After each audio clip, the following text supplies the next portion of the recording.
Long ago, a monster named Nian lived in the mountains.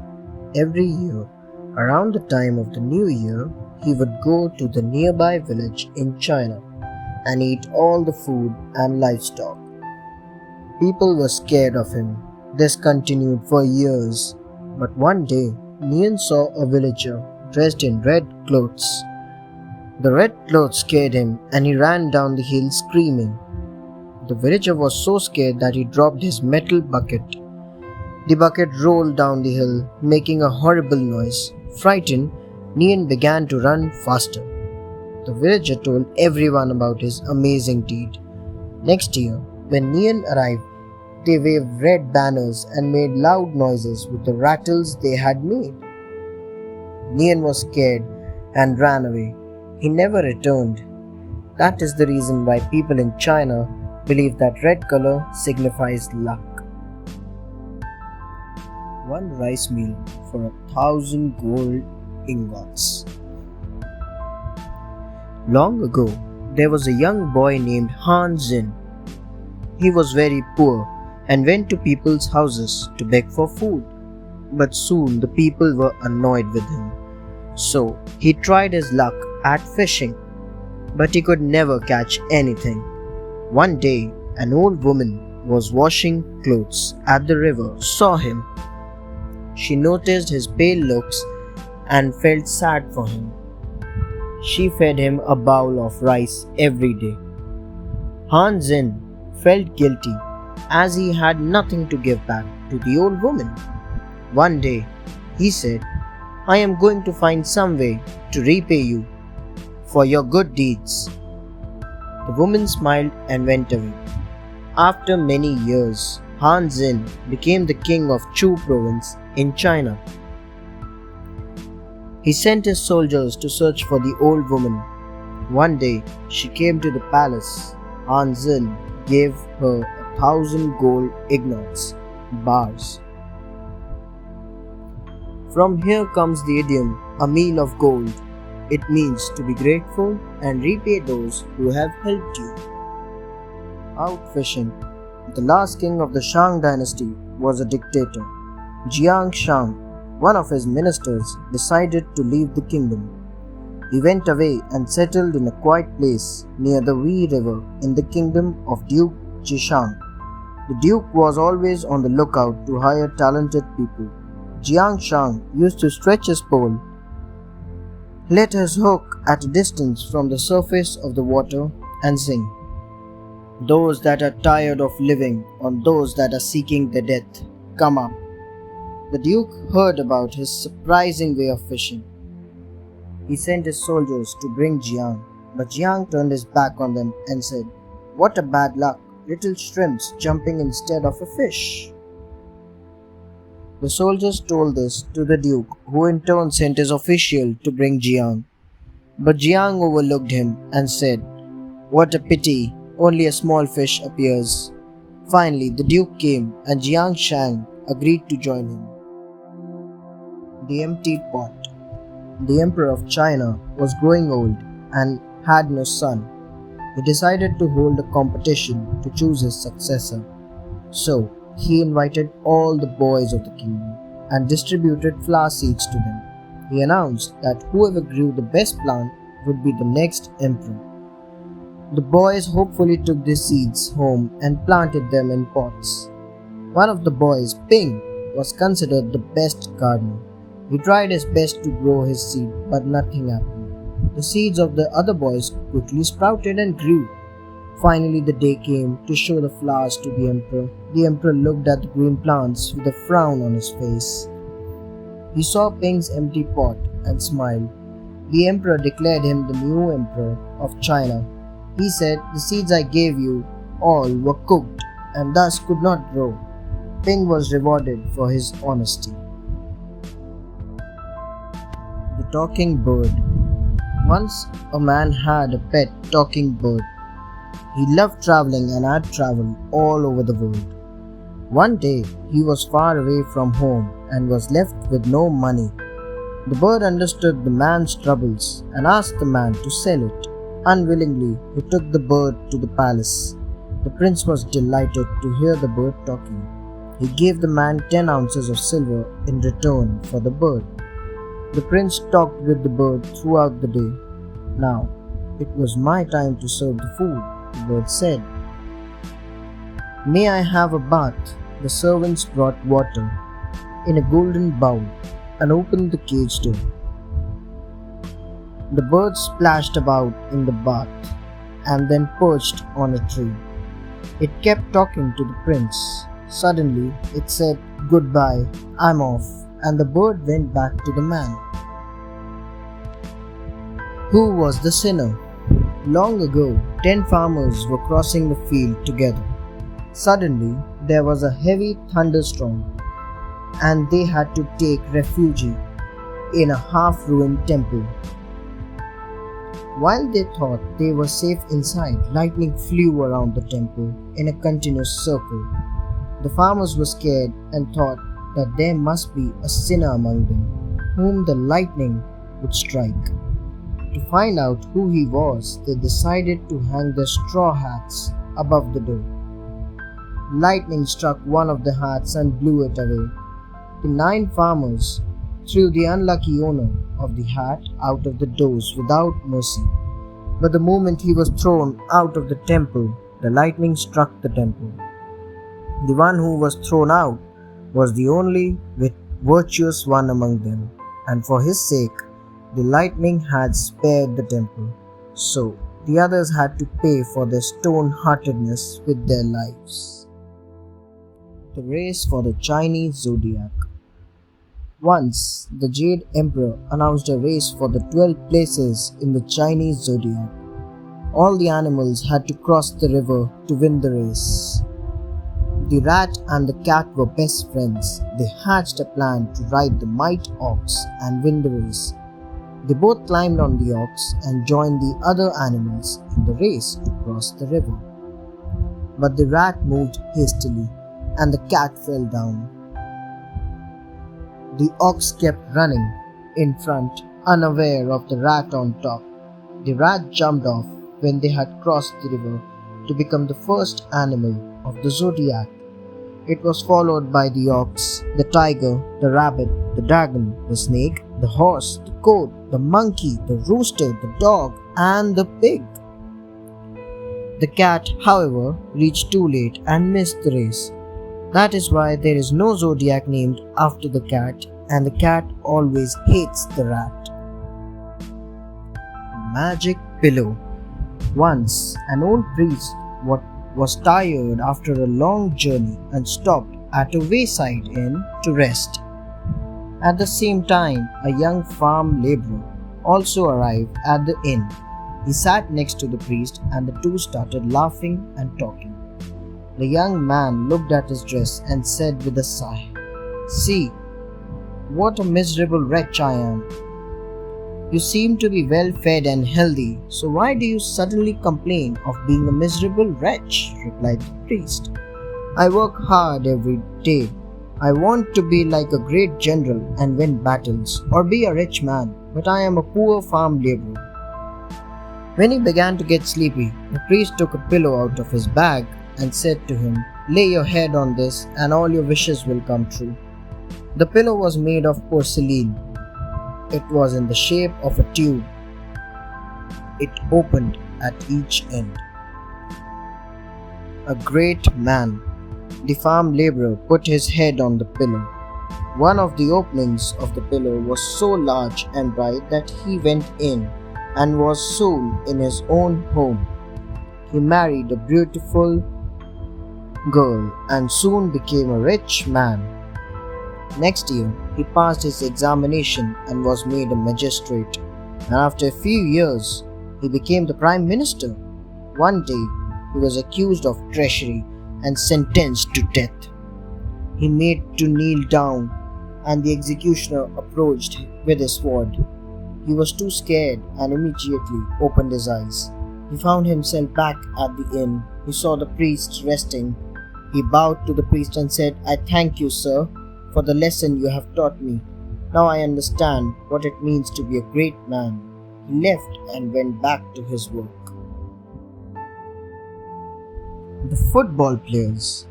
The two Chais, father and son, were famous all around as the best football players. Unfortunately, the father met a sad end and got drowned in the great lake nearby. After 8 years, the young Chai went on a long journey across the same lake. It was evening and he decided to anchor his boat for the night. It was a lovely moonlit night. Suddenly, the young Chai saw 5 men coming out of the lake. They were carrying a huge mat which they spread on top of the water. Then they brought up bowls of food and wine in kettles. The 3 rich men spread the food on the mat and sat down to eat. The 2 servants stood in waiting. The rich men were grandly dressed with big black turbans. The servants wore black robes. To the young Chai, the oldest servant resembled his father. Football on the lake. After eating, the 3 rich men decided to have a game of football. The next moment, the young Chai saw the young servant dive into the water and come up in a moment with a monster sparkling ball. The ball was quite large and it glittered so much that the young Chai's eyes were dazzled. The 3 men and the oldest servant came and joined the game. When the game had become thrilling, down the ball fell into the middle of young Chai's boat. Instantly, the young Chai kicked it as hard as he could. The ball was feather light and as soft as rice paper. Chai's foot went right through it. Still, the ball went up into the sky and multicolored lights streamed from the hole he had made in the ball with his foot. At last, down it fell like a comet, touched the water, fizzed, and then went out. "Ho, ho!" cried the players in a fury. "Well kicked," said the old servant. Young Chai meets his father. The rich men ordered the servants to bring the young Chai to them, as he had spoiled the game. The 2 servants reached the young Chai's boat, where he was standing with a sword in his hand. Father and the son recognized each other. Young Chai called out, "Father, father, look at me, I am your son, young Chai." In the meanwhile, the rich men also jumped into the young Chai's boat. They pounced upon the older man and were about to carry him off, when the young Chai wheeled round with his sword. He had untied his boat from the moorings. The young Chai cut off one man's arm and chopped off another man's head. His body fell into the water. Scared, the 3rd man ran away. Feeling safe, Chai and his father made haste to get the boat away. The escape. Suddenly, a great mouth opened in the lake. It was a lake monster trying to swallow the boat. The young Chai seized 2 huge round stones which were kept to use as anchors and threw them into the huge mouth, which at once shut upon it. Now they sailed along and Chai's father told him his story. "I was never drowned," he said. "All the men with me were eaten by the fish goblins when our boat got lost. I was spared because I could play football. Do you know what that football was made of? The one you broke? It was a part of a fish. Look at that arm you cut off. It is a fish's fin. And the men you saw playing with me are the fish goblins who serve the Dragon King." He asked the young Chai to quickly get away from the place before the Dragon King could catch them. The Magic Paintbrush. Once a poor boy named Ma Liang lived in a small village in China. He wanted to be an artist and drew pictures everywhere. One night he dreamt that an old man gave him a magic paintbrush to help poor people. In the morning, when he woke up, he found the magic paintbrush on his desk. From that day on, he used the paintbrush to help people. When people had no water to use in the fields, he drew a river and the river came to life. One day, he drew some rice for the hungry man. A few days later, a rich man heard about Ma Liang.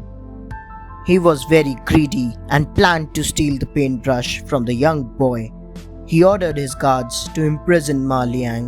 He took the magic paintbrush and felt very happy. The Greedy Rich Man. The greedy man drew many pictures, but they did not become real. Angrily, he said to Ma Liang, "If you draw some pictures for me and turn them to life, I will set you free." Ma Liang got an idea. He agreed to the idea of the rich man. The rich man said, "Draw me a golden mountain." Ma Liang drew a sea first. Then he drew a golden mountain far away from the sea. The rich man got angry and said, "Draw a big ship quickly to reach the mountain." Ma Liang smiled quietly and drew a big ship. The rich man jumped into the ship. When the ship sailed to the middle of the sea, Ma Liang drew a large wave that destroyed the ship. The ship wrecked, and the rich man never came back. Ma Liang went back to the village and went on painting for poor people. Blessing or misfortune. Once, a man lived near the northern borders of China. He was well experienced in the practices of Taoism. One day, his horse ran into the territory of the northern tribes. "Maybe this will turn out to be a blessing," said his father. A few months later, the horse came back. A fine horse from the north came running behind him. "Maybe this will turn out to be a cause of misfortune," said his father. One day, the man, while riding the horse, fell down. Unfortunately, he broke his thigh bone. "Maybe this will turn out to be a blessing," alleged his father. After a year, the northern tribes started to invade the border regions. All the young macho men took up arms to fight. Most of them died in the war. The man was crippled and was unable to join the battle, so both the man and his father survived. Ask a fox for its skin. Li Sheng, a young man, had just married a beautiful woman.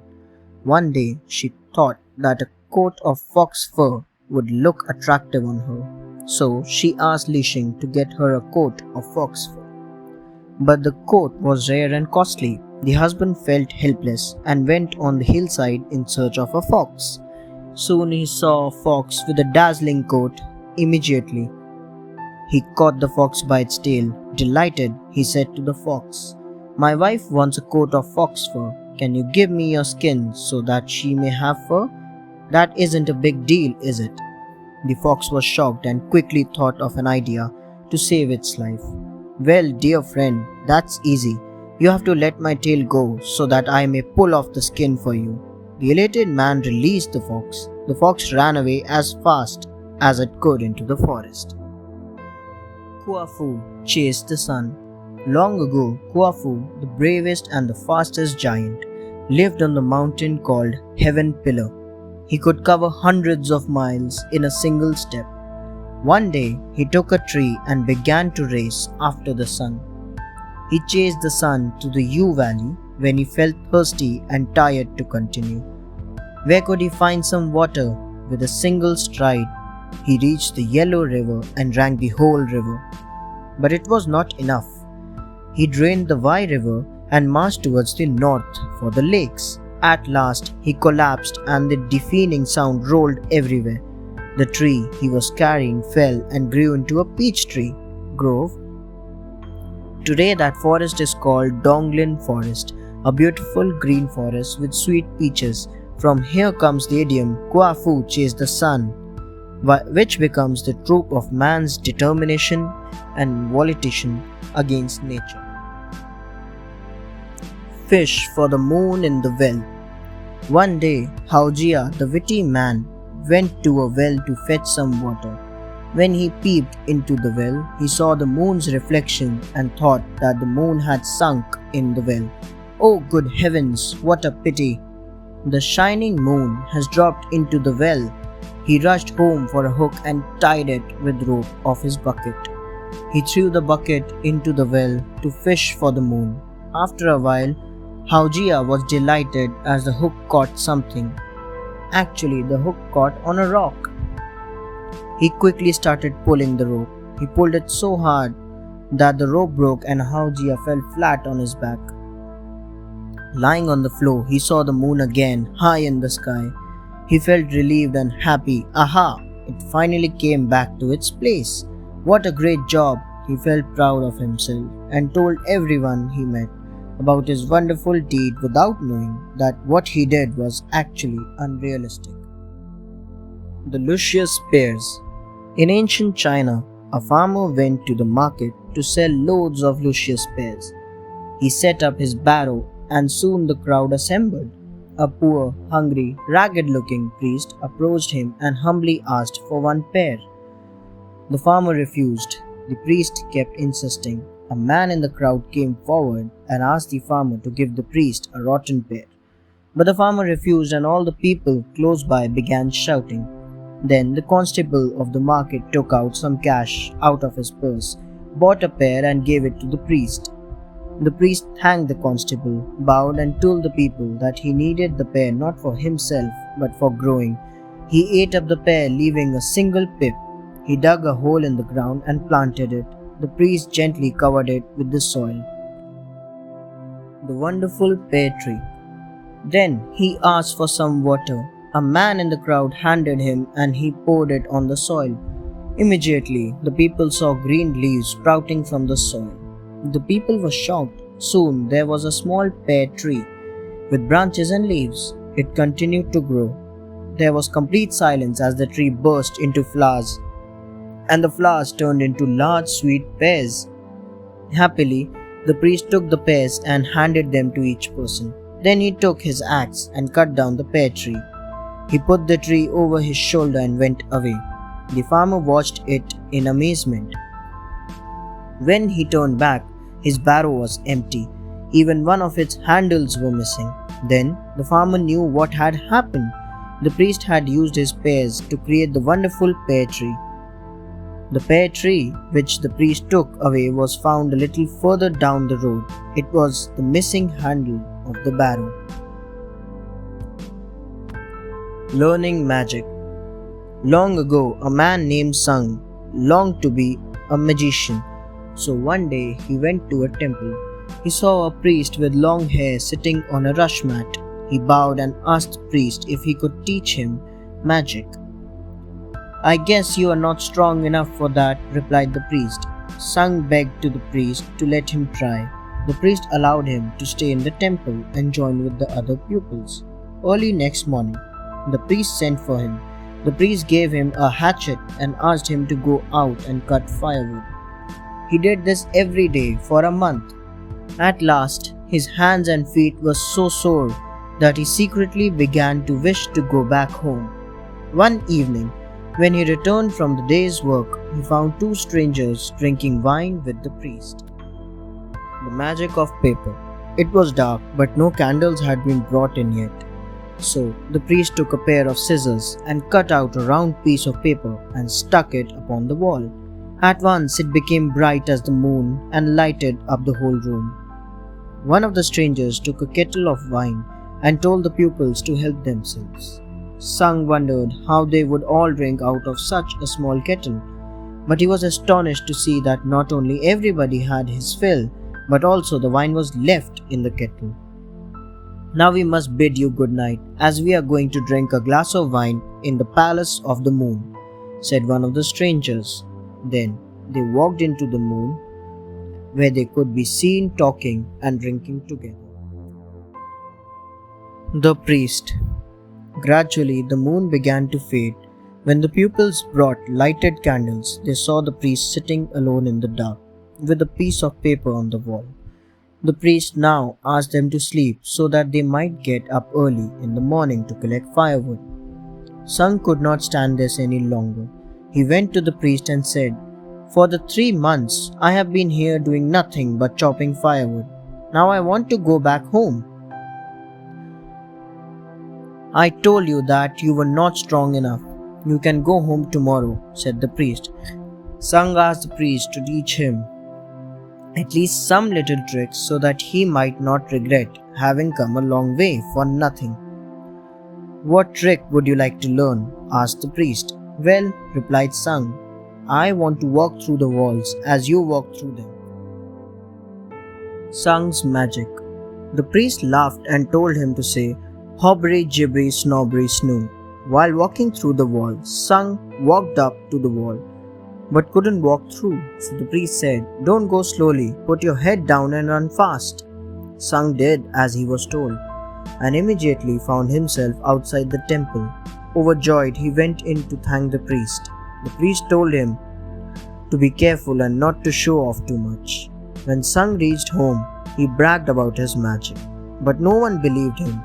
In order to prove himself, he put his head down and rushed at a wall, but he only hit the bricks very hard and was knocked down flat on the ground. Now he had a bump on his forehead as big as an egg. People burst out laughing.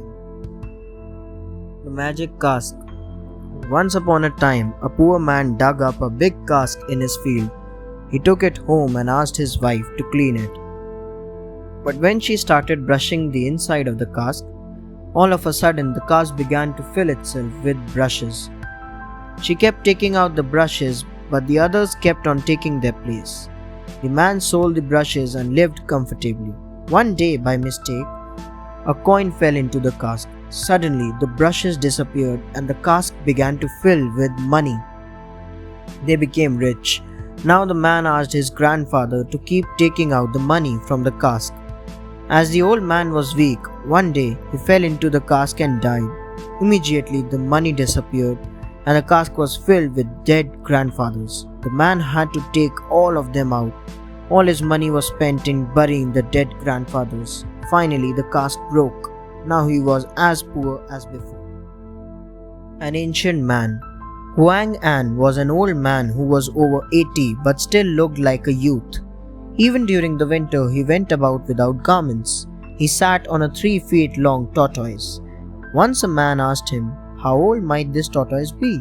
Huang An replied, "When Fu He first invented fish nets and eel pots, he caught and gave this tortoise to me. From then on, I have worn its shield quite flat sitting on it."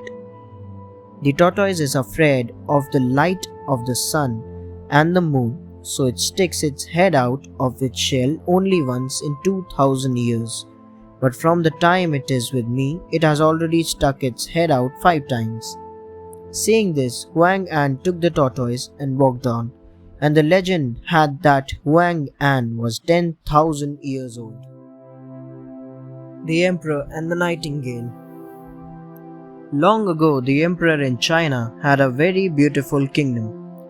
Everyone admired his palace and gardens. One day, the emperor heard a nightingale sing beautifully and ordered his courtiers to search for the nightingale to bring it to the palace. The emperor kept the bird in his palace in a cage and daily heard her melodious song. One day, the king of Japan sent him a beautiful artificial nightingale covered with the precious gems. It too sang wonderfully.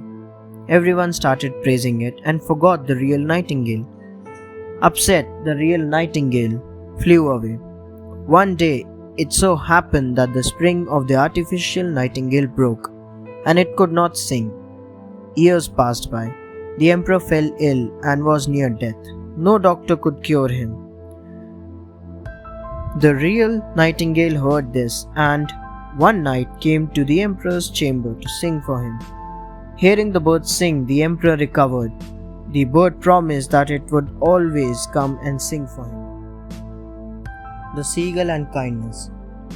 Once, there was a rich and powerful man. He loved seagulls and they also loved him. One day, he was shocked to see a seagull on his terrace.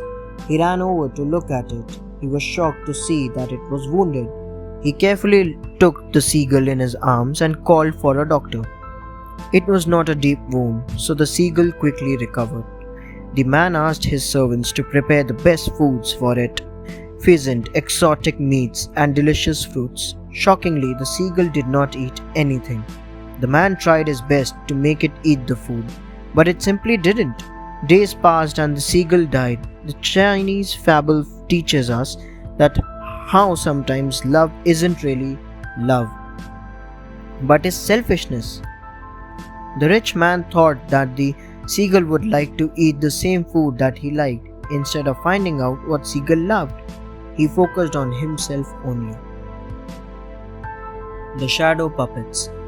Long ago in ancient China, an emperor had a beautiful wife who told fabulous stories. The emperor loved stories dearly. Sadly, one day the emperor's wife fell ill and died. The emperor became very sad and lost all interest in the affairs of the kingdom. Everyone in the kingdom was worried. They were afraid that the warring clan might hear about the emperor's weakness and attack the city. Something needed to be done soon. One day, a priest passed some children playing with their dolls. They were making dancing shadows on the wall of the city. The priest got an idea. He knew the stories of the emperor's wives used to tell. He thought to bring those stories to life. He made a puppet out of the bits of clay.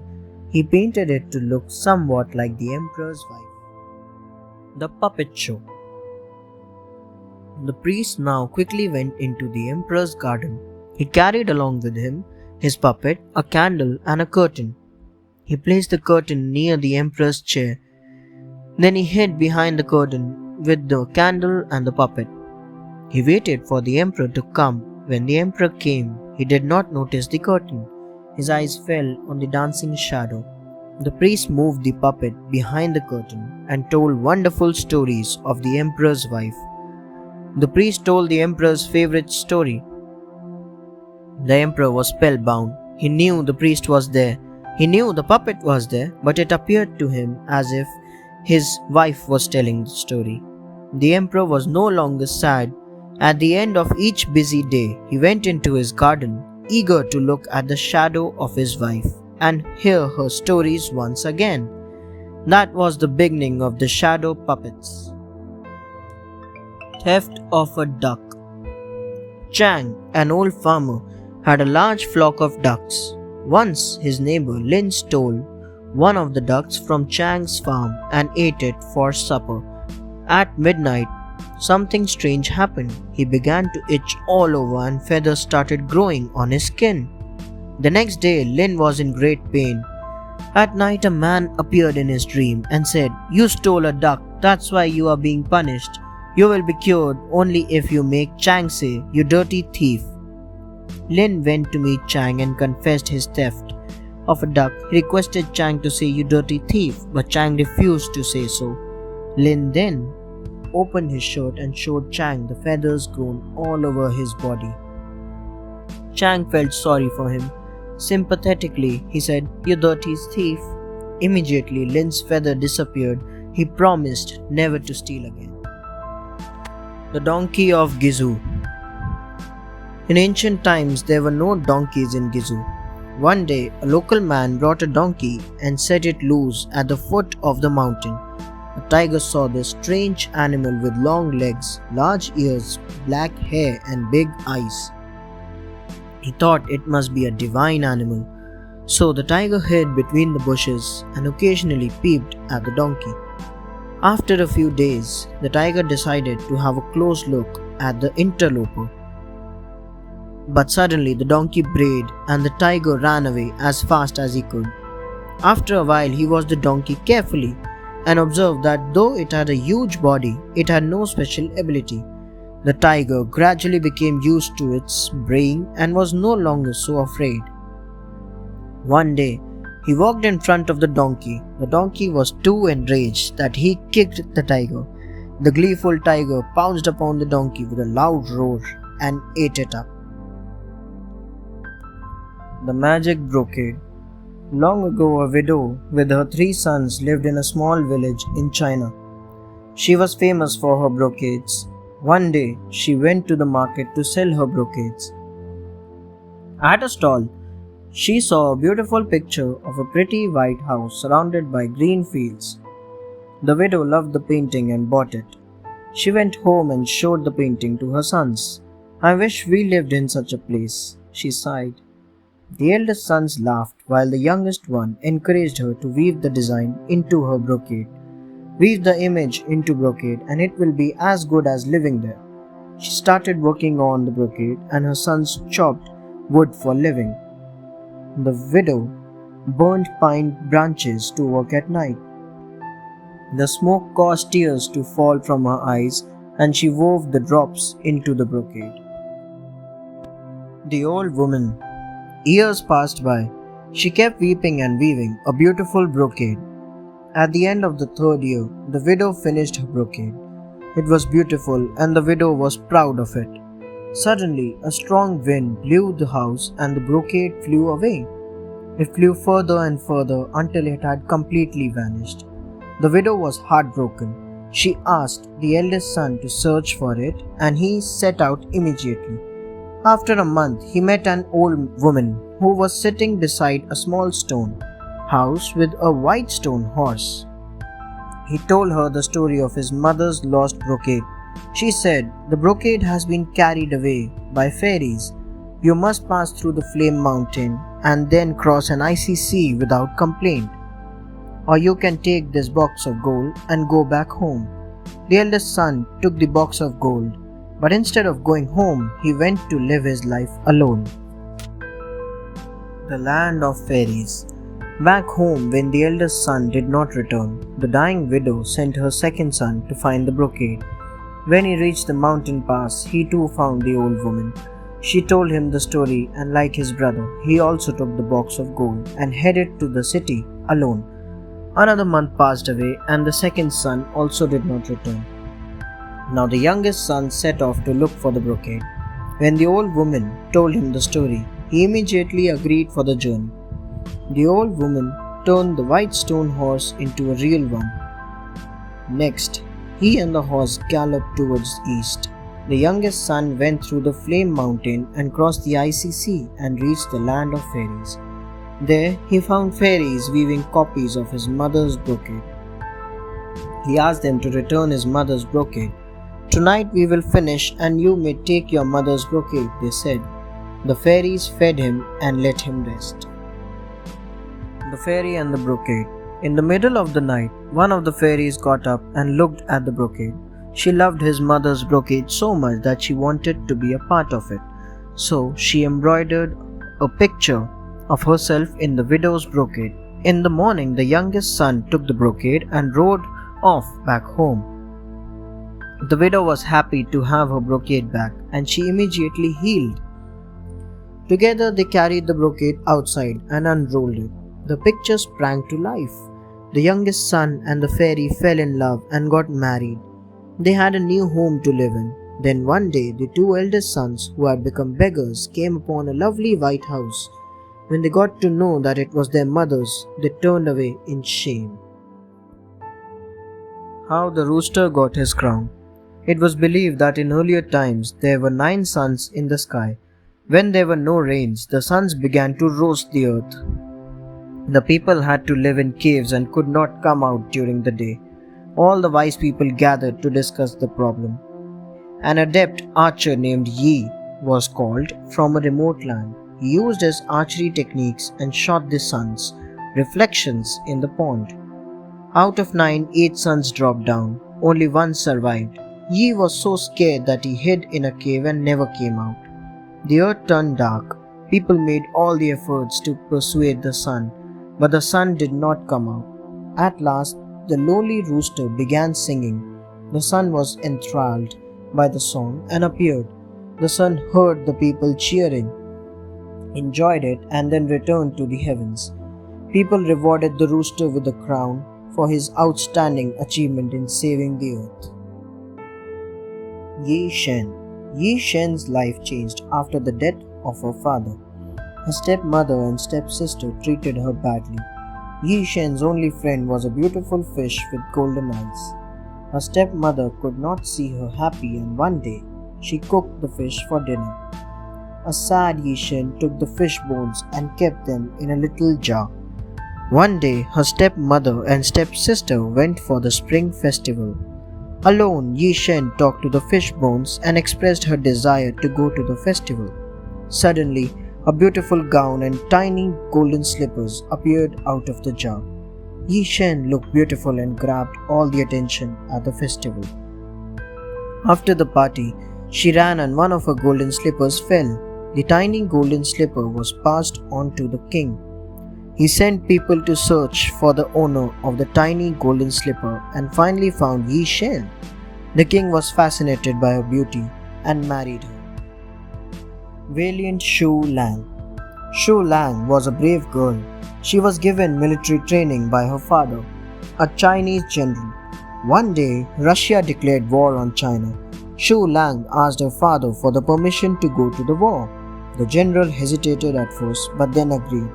Shu Lang dressed up as a man and set off for the capital. On the way, Shu Lang, who named herself Ming, met a young man. His name was Chang and he also wanted to join the army. They became good friends. After 2 days, they reached the capital and underwent training. A week later, they were sent to the war front. Shu Lang fought like a raging tigress. Her bravery stunned the Russians as well as the Chinese.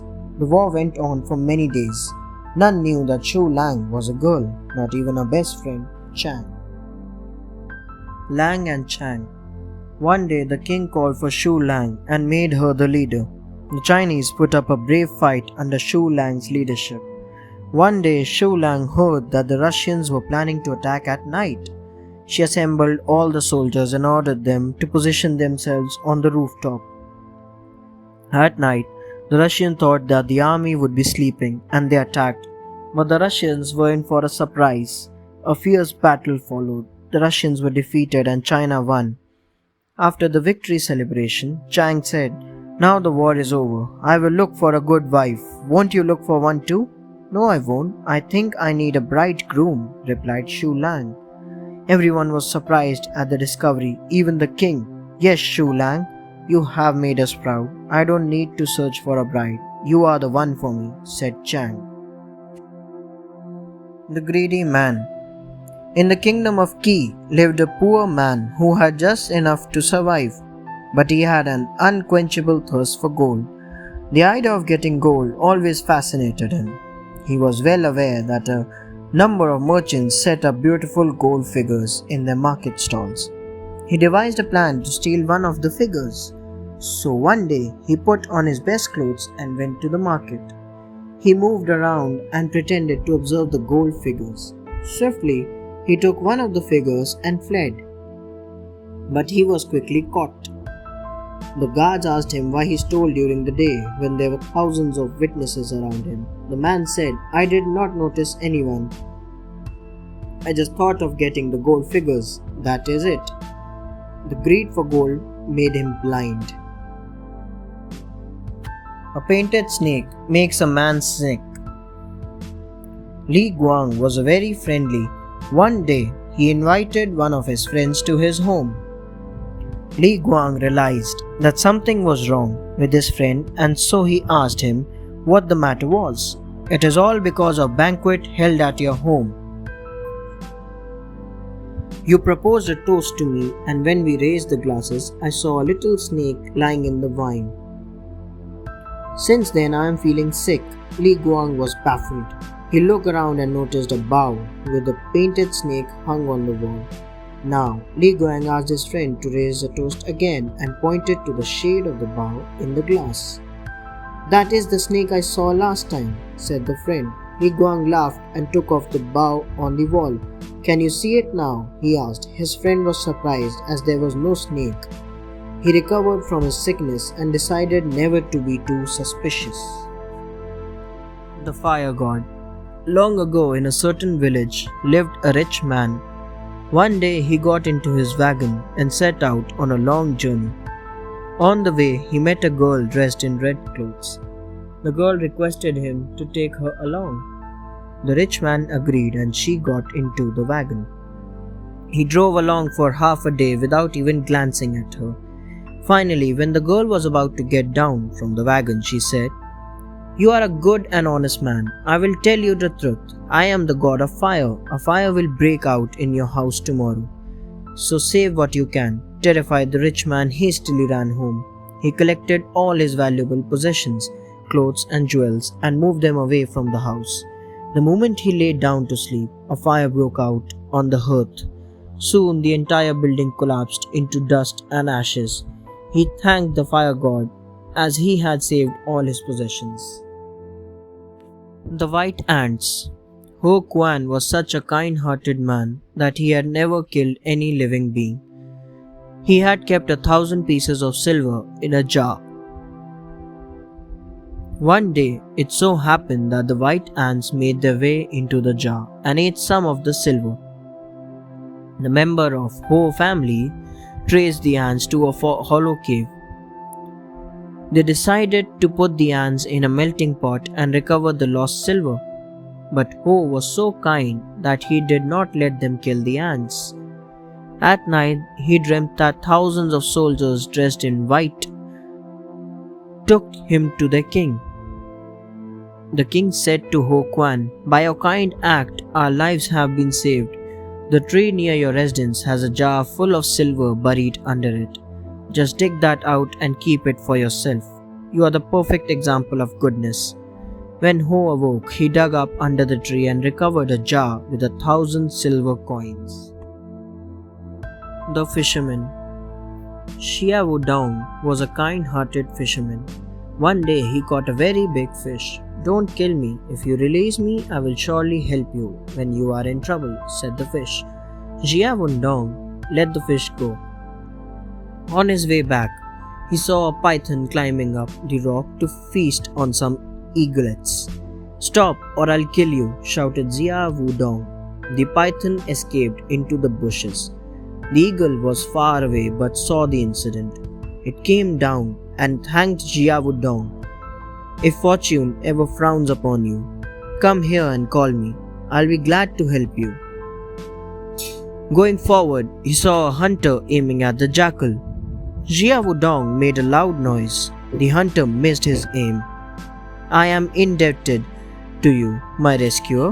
If you ever need my help, come back here and call out for me," said the jackal to Xia Wudong. He walked on. The test. Soon, Xia Wudong came to a beautiful town. He saw a man being thrown into the dungeon because he could not pass the prince's test. He found out that the princess was looking for a suitable match. Anyone wishing to marry the princess had to hide in some place where she couldn't find him, and she had a magic mirror that showed where the man was hiding. Xia Wudong could not resist the challenge, and soon Xia Wudong was in the palace courtyard. "Lead me to the princess. I have come to seek her hand," he announced in the court. "Do you know the test?" asked the princess. "Yes, and I am ready for it," Xia Wudong replied. It was decided that the princess would look in the mirror next day at dawn. Xia Wudong had all night to hide himself. He went to the big fish to seek help. She asked Xia Wudong to hide in her belly. The magic mirror. The next day at dawn, the princess looked into the mirror. She could not find Xia Wudong.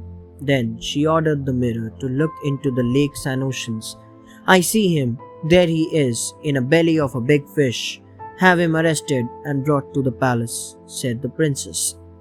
Though Xia Wudong's attempt was a failure, yet the princess gave him a second chance. Xia Wudong thought of seeking the eagle's help this time. The next day, the magic mirror could not find him on land or water. The princess ordered the mirror to take a look at the sky. There he was, riding on the back of an eagle. "He's failed again," but the princess said, "You have failed in your second attempt too. I'll give you the last and final chance. It's the dungeon for you if you fail." The tunnel. Xia Wudong went to seek the jackal's help this time. The jackal took Xia Wudong along with him in a long tunnel. After walking for many hours, they reached the end of the tunnel. The next morning, the princess could not locate Xia Wudong in a magic mirror. "My magic mirror has never failed me. I will find him," thought the princess. The princess looked for Xia Wudong all day but finally had to give up. That evening, Xia Wudong came to the court and asked the princess, "Your Highness, I have won, haven't I?" "Yes, but where were you hiding?" asked the princess. Xia Wudong replied, "Right under the dais you are standing on. I knew you wouldn't think of looking for me there." "But how did you get there?" asked the princess. Xia Wudong answered, "Through an underground tunnel, Your Highness." The princess was impressed, and so Xia Wudong and the princess were married amid great pomp and splendor. Mulan. Long ago in China lived a girl named Mulan. Her father was a retired general and had come home sick. One day, the emperor sent his officials to announce that the war was imminent. By order of the emperor, one man from every family must serve in the imperial army. Mulan knew that her father would never survive another battle. He was sick and old. She did not have a brother. There was only Mulan who could take her father's place. But women were not allowed in the battlefield. She was sad. She came up with a plan to save her father's life. The next morning, Mulan quietly sneaked into her parents' bedroom. She took her father's sword and armor and cut her long, beautiful hair. Mulan disguised herself as a man. She put on her father's uniform and left the house. Mulan the hero. Mulan looked like a young soldier going to war. The warriors accepted him, for this was her plan to pretend to be a boy and take her father's place in the army. When Mulan's parents discovered what she had done, they were shocked. Masquerading as a soldier was a crime, and if Mulan were caught, she would be killed. But she was a brave soldier. On the battlefield, she saved the life of the emperor. The emperor praised her and said Mulan had saved China. Nobody could recognize her. They thought she was the man. She fought bravely but was injured. When the doctors treated her, it was revealed that she was a woman. Finally, everybody got to know that she was Mulan. Mulan brought honor to her family and made her father proud. She was a hero in China. The Melon and the Professor. Once, Wu Kaio, a Chinese professor, sat in the shade of a tree in his garden. His eyes fell on a watermelon lying on the ground, covered with its green leaves. Then he saw the fig tree with many figs on it. He said to himself, I think the big melon should grow on this big tree. This tree is so strong, it can easily bear the burden of large fruits like the watermelon. He then looked at the vine and said, You are so thin and small, you should bear small fruit like the fig. I think mistakes are made in creation. At that very moment, a fig dropped from the tree on his nose. He was a little hurt. He shook his head and said, I was so wrong. If the fig tree bore a large fruit like the watermelon, and if it dropped on my nose, I would have been killed. It can be dangerous for people. Lose the axe, suspect the neighbor. Once, a man lost his axe. He searched for it all over but could not find it. He suspected that it had been stolen by his neighbor's son. He began observing the child's expressions, words, and actions and thought the child was a thief. Thus, he concluded that the neighbor's son stole it. He said, I always thought that the boy was no good. On the second day, he went up the mountain to chop firewood. There behind the tree, he found his lost axe. Now, he finally remembered that he had only forgotten his axe while resting under the tree. He regretted suspecting his neighbor's son. When he returned home, he took another look at the child's behavior, words, and actions. Nothing seemed to suggest that he was the thief. After this, Chinese people started using the phrase, lose the axe and suspect the neighbor, to describe careless suspicions. The Great Discovery. Ming lived in a village with his wife, Lin. One day, they were working in the fields. Suddenly, Lin saw a phoenix bird there. It is a very lucky bird. My mother once told me that there is always a great treasure where the phoenix alights, said Lin. Both of them reached the spot, but the phoenix flew away. Ming dug the spot, but there was no treasure, only shining white powder looking like sand. It looked precious and rare. Ming, you must make it to the king, said Lin. Ming filled a sack with the treasure and set off. He reached the king's palace after a long journey. He showed the treasure to the king. The king became angry. Before Ming could tell the king about the phoenix, he ordered the guards to throw Ming and the sack out. Discovery of salt. Ming was thrown into the dungeon. A guard was carrying Ming's sack out. He found the sack heavy and left it near the kitchen. After a few days, while the cook was carrying dumplings to the king, he fell over the sack. A little sand fell onto the dumplings. Since he was in a hurry, he picked up those dumplings and served the king. A little later, the king called out for the cook. The king sternly asked, "What have you put in the mushrooms?" Quaking with fear, the cook confessed about the sand. And then, to everybody's surprise, the king said, "I loved the mushroom dumplings. I want all the cooks to use that special sand in whatever they cook. Free the man who brought it to me. I will reward him richly. He will also supply me with more of the magical sand." The treasure was salt. The Miser and the Tiger. An old woodcutter went to the mountain every day to cut wood.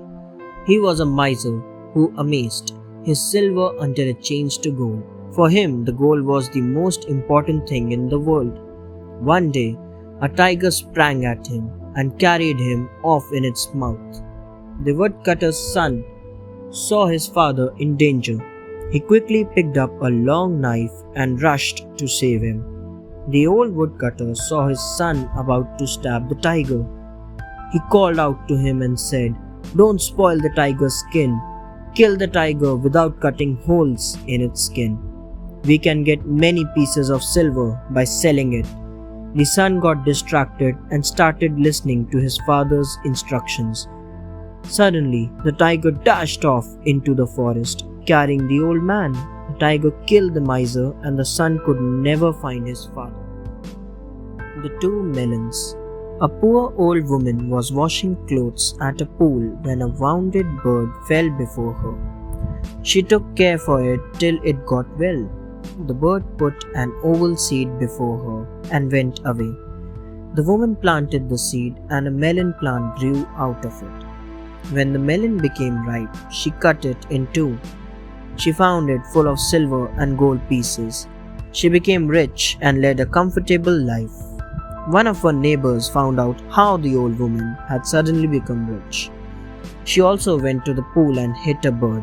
She then took care of it until its wing healed. The bird laid a seed before her and flew away. The woman quickly planted the seed, and a melon tree grew out of it. When the melon was ripe, she cut it into two.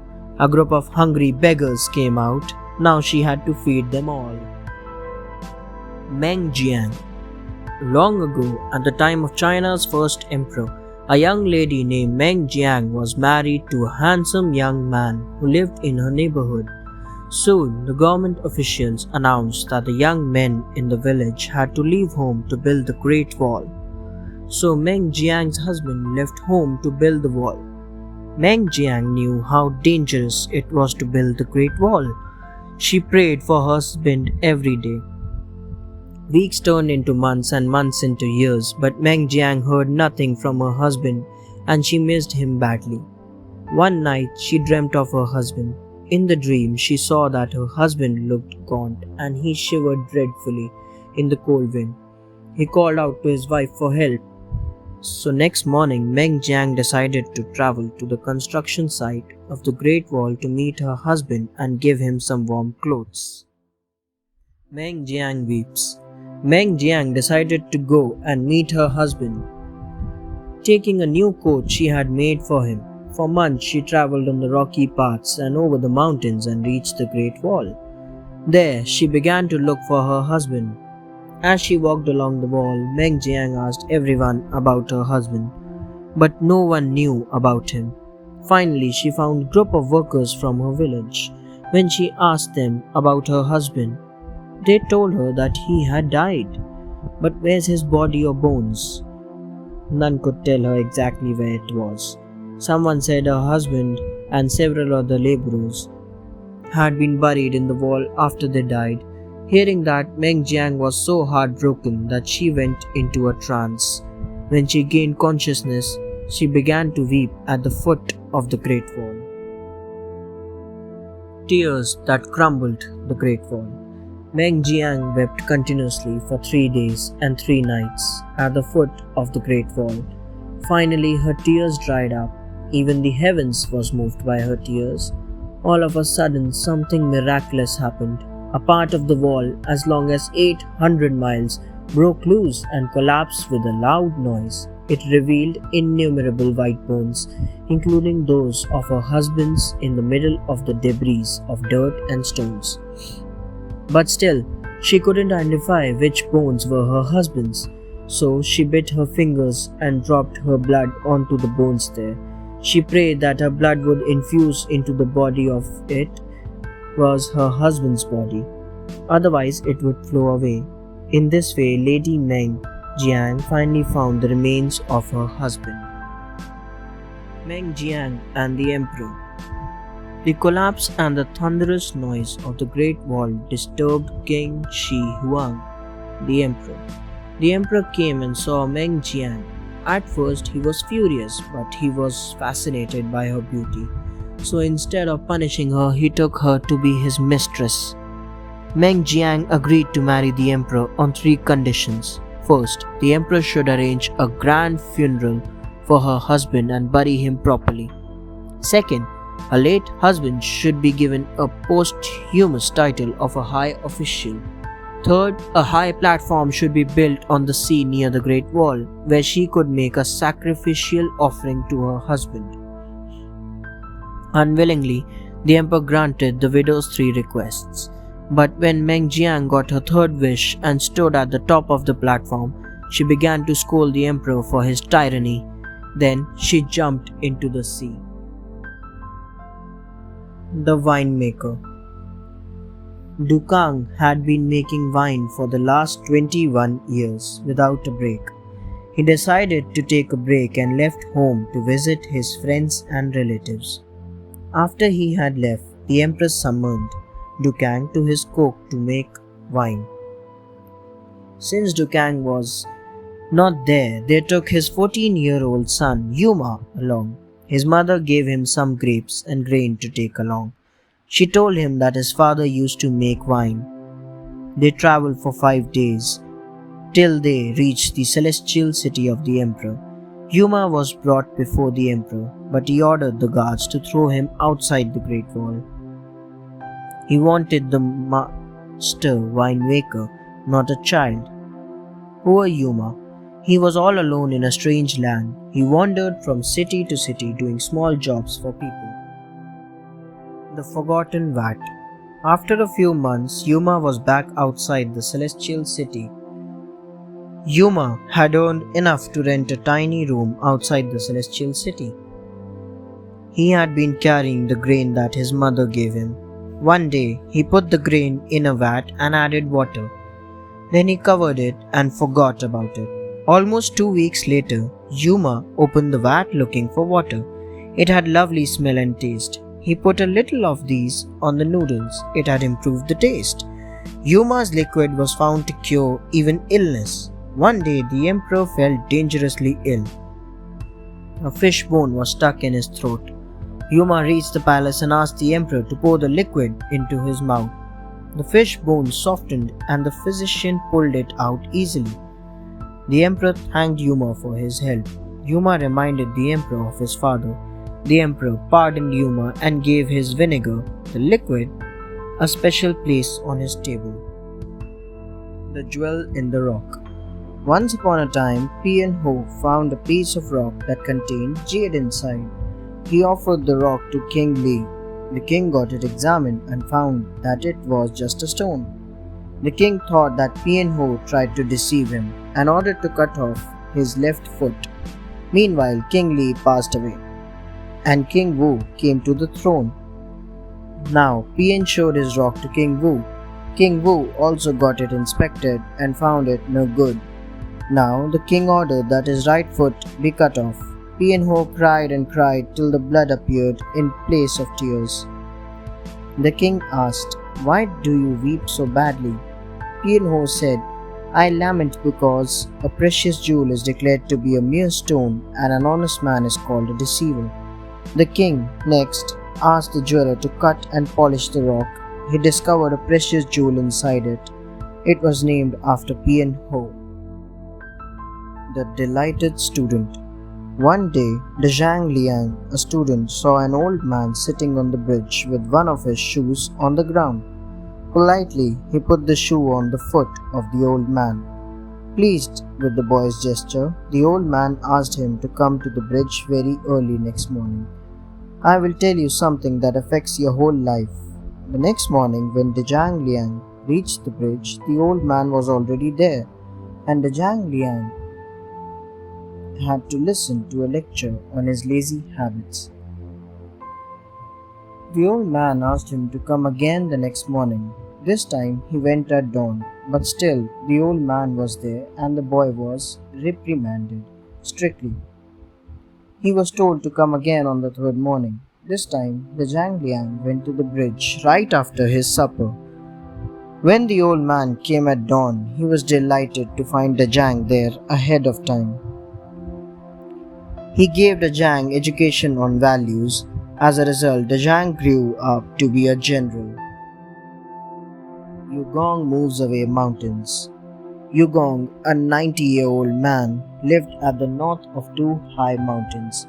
The mountains blocked the way, making it inconvenient for him and his family.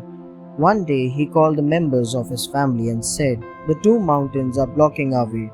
Let's move them away." His children and grandchildren all agreed except his wife. So, next day Yugong, his sons and his grandsons started to break up rocks and remove the earth. The neighbors also joined in. A wise old man, Zishu, saw them and said to Yugong, "How long do you think you can live on? Rest your old bones rather than working so hard." Yugong sighed and said, "It is true that I am on the edge of the grave, but I have sons and my sons have their sons. I am doing it for them." Moved by Yugong's resolve, God in heaven sent two immortal creatures to take the two mountains away. Silver troubles. Zhang San had saved 300 ounces of silver. It gave him happiness as well as anxiety. He racked his brains to find a safe place in order to hide his silver. He looked around, but no place looked safe. After a few days, an idea struck his mind. At night, he dug a hole at the base of the wall in his back room. He then buried his treasure there. To make it safer, he put a note on the wall. "My silver is not buried here." Now, Zhang San's mind was at peace and he fell asleep. But he was unaware of the fact that his neighbor Wang had seen him burying the treasure. At midnight, Wang went to dig out the silver. He also thought of a plan not to be suspected. With Zhang San's note, he placed his note, which read, "Your neighbor Wang did not steal it." The trader. Once there was a trader who did business at Wuhu. One day when he was returning home with the huge profit he had made, he saw a butcher tying up a dog on the riverbank. He bought the dog for double his value and took him along with him in his boat. Now, the boatman was a bandit earlier. He was lured by the trader's wealth, so he ran the boat among the rushes and drew out his knife. He then wrapped the trader up in a carpet and threw him into the river. The dog saw all this and cried piteously. The dog jumped into the river, grabbed the bundle with his teeth, and did his best to keep the trader above water until they reached a shallow spot. The dog barked continuously and attracted the attention of some people on the bank. The grateful dog. The people took the bundle out of the river and rescued the trader, who was still alive. Now, the trader wanted to go back to Wuhu, but the dog was missing. The trader was very unhappy. He searched for the dog but could not find him. After a few days, when he was on the point of returning home, the dog suddenly reappeared. He barked and invited the trader to follow him in a particular direction. The trader followed him until the dog jumped on a boat and grabbed one of the boatmen by the leg. He was the same boatman who had robbed and tried to murder him. He had changed his clothes and also his boat so that none might recognize him. Finally, he was arrested and the whole of the money was found in his boat. Many people in this world would be ashamed after seeing such a grateful dog. The two friends. Long ago, there lived in China two friends named Qi Wu and Pao Shu. They were always together and no unkind words passed between them. On a bright, beautiful day in spring, Qi Wu and Pao Shu went for a walk together, for they were tired of the city noises. "Let us go into the pine forest," said Qi Wu lightly. "There we can forget about all our worries and lie on the moss-covered ground." "Good," said Pao Shu. "I am tired and we can rest in the forest." Happily, they passed along the winding road towards the woods, looking at the treetops. Now they came to the border of the woods, crossed a little stream, and moved towards the trees. For hours they walked, talking and laughing. While they passed through a clutter of bushes, they saw something shining. As they went close, they found a lump of gold. The golden nugget. "See," they both said together and pointed towards the treasure. Qi Wu bent down and picked up the nugget. It was as large as a lemon and was a little heavy. "It is yours, my dear friend," said Qi Wu as he handed over the nugget to Pao Shu. "Yours because you saw it first." No, answered Pao Shu. "You are wrong, my friend, for you were the first to speak. It is your reward." They joked for some time, each refusing to take the gold and insisted that it belonged to the other. Finally, they dropped the chunk of gold at the very spot where they had first spied it, and they went away. Both of them were happy because they loved each other more than anything else in the world. "It was not for gold that we left the city," exclaimed Qi Wu tenderly. "No," replied Pao Shu. "One day in this forest is worth 1,000 nuggets." "Let us go and sit down near the spring on the rocks," suggested Qi Wu. The stranger. At last they reached the spring. They were surprised to see that the place was already occupied by a countryman who lay stretched on the ground. "Wake up, fellow," cried Pao Shu. "There is money for you close by." Then they described to the stranger the exact place where the treasure was. Eagerly the stranger rushed in search of the treasure. After some time they were troubled by the angry voice of the stranger. "What trick have you played on me, you two?" "What do you mean, man?" asked Qi Wu, astonished. "Did you not find the treasure we told you about?" "No," the stranger said furiously. "But in its place was a monster snake which I cut in two with my blade. If you think you could drive me from this place by such a trick, you were mistaken. I was first at this place and you have no right to give me orders." The surprise. Qi Wu said to the stranger, "We thought we were doing you a favor. If you are blind and could not see the treasure, there is no one but yourself to blame. Come, Pao Shu, let us go back and have a look at the snake that is supposedly hiding in a chunk of gold."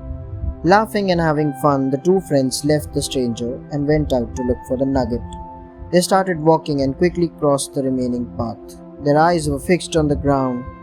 When they reached the place where they had left the treasure, they were shocked.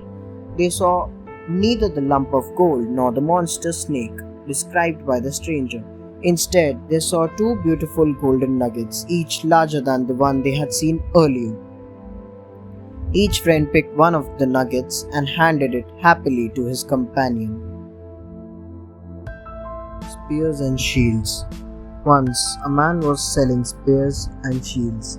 He highly boasted of his shields and said, "Look at the best shields, see the design and the quality, and look at the shape. No spear on earth can pierce them. It is the surest protection for your body. Buy it to be a respected warrior." The man kept his shields down and raised one of his spears and shouted, "This is the sharpest spear you have ever seen.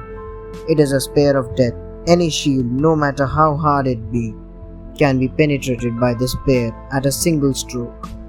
Everyone started praising the spears and shields, but one of the bystanders came ahead and asked, "Tell me, what will happen if I use your spear to strike your shield?" The seller rolled his eyeballs, thought for a moment but couldn't find any good answer. Instead, he went away. Pangu and the creation of the world. In the beginning, there was darkness and chaos. The heavens and the earth were intermingled. Within the darkness was a big crusty egg. The egg cracked and the giant Pangu came into being. The upper part of the egg floated upwards and formed the sky, and the lower part sank downwards to become the earth. Pangu was pleased, but he was afraid that the heavens and the earth might intermingle again, so he placed himself between them, his head held up high in the sky and his feet firmly upon the earth. Pangu continued to grow, increasing the distance between the heavens and the earth until they were 30,000 miles apart. Now, exhausted, Pangu fell and died. His body made the world and all its elements. His sweat and blood became rivers and Pangu's hair became woods. The giant's body became landscape and mountains, and his breath became wind and clouds. Nu Wu, a fairy, came down to the earth and took some wet clay from the riverbank. She molded little clay figures into the shapes of men and women. She breathed life into them. Fa Hien's dream. Fa Hien wanted to turn copper into gold. All his experiments had failed badly, but he still believed that one day he would be able to turn copper into gold. He had wasted all his ancestral wealth on his foolish dreams. His wife was very worried. She consulted a friend of her late father. He asked her to bring Fa Hien. "I would like to pass on a family secret to you. I know how to turn copper into gold," said the old man to Fa Hien. Fa Hien was overjoyed. "But first, you must bring me the fallen leaves of coconut palms, watered from copper vessels," the old man said. "This means I will have to grow them myself, and it will take a long time," replied Fa Hien. "Yes, it will, but it will be worthwhile," said the old man. Fa Hien's treasure. Fa Hien grew a coconut plantation on his ancestral land. The leaves were green and lush on the trees. Now Fa Hien had to wait for the leaves to dry. Finally, the leaves dried and started falling off the trees. While Fa Hien was busy collecting the fallen leaves, his wife was busy selling the coconuts. She had collected many gold coins. After a few years, Fa Hien went to the old man and said, "I have collected enough leaves. Can we perform the magic now?" "Ha ha ha, the magic had already been performed," replied the old man. "What do you mean?" asked Fa Hien. "While you were collecting the fallen leaves, your wife was busy selling the coconut and the coir, and this is all the profit we have made." Saying so, the old man poured all the gold coins Fa Hien's wife had collected. The favorite of fortune. Long ago, there was a proud king who had a beautiful daughter, but she was a child of ill luck. It was time to get her married. All the suitors assembled before the king's palace. She would throw down a ball of red silk among the suitors, and whoever caught it would be her husband. Now there were many princes and counts who had gathered before the palace. Among them there was also a beggar. The princess saw dragons crawling into his ears and crawling out again from his nostrils. This means that he was a child of luck. So she threw the ball to the beggar and he caught it. The king asked angrily, "Why did you throw the ball into the beggar's hands?" "He is the fortune's favorite," said the princess. "I will marry him and then I will have a share in his good luck." Living in hardship. The king could not tolerate this, but the princess insisted. Angrily, he drove her out of the palace. So the princess had to leave the palace with the beggar. She had to live in a small hut with the beggar and search for herbs and roses, which she had to cook herself. At times they had nothing to eat and had to sleep hungry. One day the beggar said to her, "I will go out and seek my fortune, and when I have found it, I will come back again and take you along with me." The princess agreed, and he went away, and had gone for 18 years. In the meantime, the princess lived poorly and in hardship. Her father remained cruel and hard-hearted. It was her mother who gave her food and money secretly, else the princess would have died of starvation. The Emperor. Through the years, the beggar found his fortune and became the emperor. He returned and came to meet his wife. She did not recognize him. She only knew that he was the powerful emperor. The emperor asked her how she was getting along. Why do you ask me how am I getting along? She replied. I am too far beneath your notice, the emperor asked her. And who is your husband? My husband was a beggar. He went away to seek his fortune. That was 18 years ago, and he has not yet returned. When the emperor asked her what she had been doing all these years, she said that she waited for him to return. Then the emperor asked her, do you wish to marry someone else, as he had been missing for such a long time? She refused and wanted to wait for her husband. The child of ill luck. When the emperor saw how faithful his wife was, he revealed the truth and told her who he was. He gave her beautiful clothes and took her to the palace with him. Now they lived in a luxury and happiness. After a few days, the emperor said to his wife, we enjoy and have fun every day, as if every day is a festival. The wife smiled and said that it was right to celebrate each day, as they were now the emperor and the empress. Still, she was a child of ill luck. Just 18 days passed after she had become the empress. She fell sick and died. However, her husband, who was the favorite of the fortune, lived for many years. The Herons. Once upon a time, two herons had built their nest on the roof of a temple at Tianjin.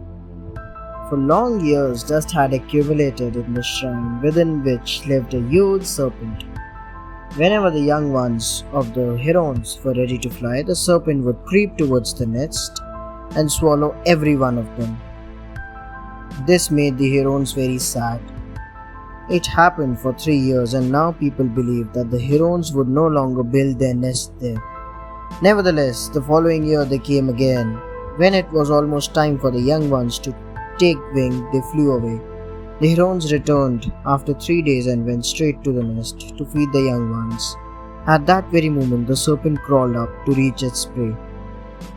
As soon as he neared the nest, the parent's bird flew out and screamed loudly in midair. The Rock. At once there was a great flapping of wings and darkness spread all over.